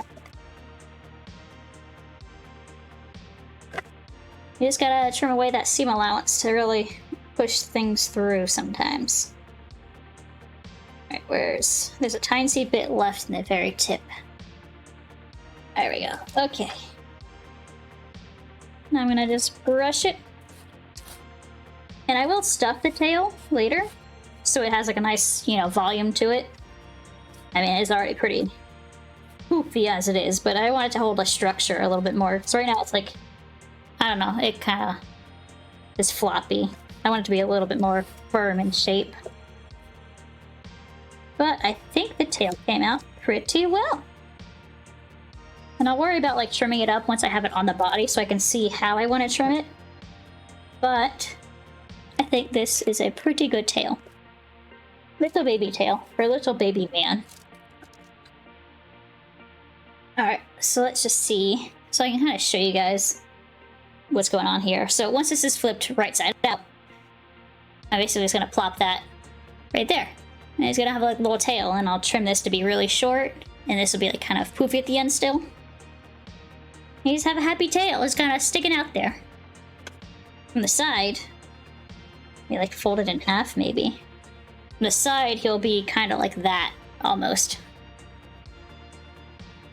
Maybe not so skinny, but, you know, you get the idea. You get the idea. Sticking out of his butt. As a happy little man. I mean, I could make it lay flat like this if I wanted.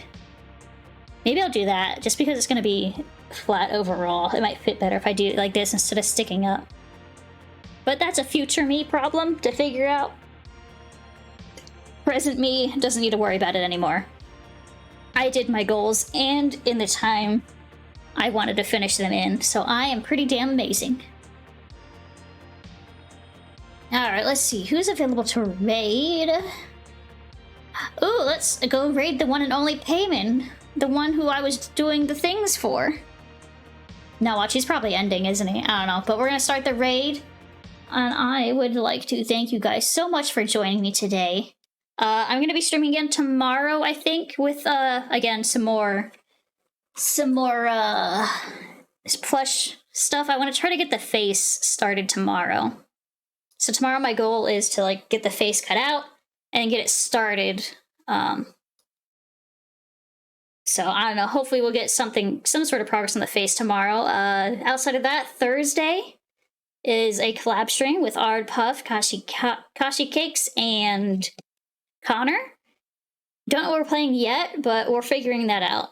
So I will see you guys then, and have a good rest of your day or night or whatever it is for you, and I will see you tomorrow probably. Thank you for the sippies. I'll take that before I go.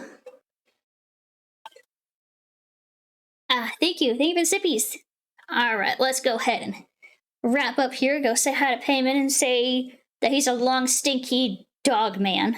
Okay, good, glad. Okay, bye.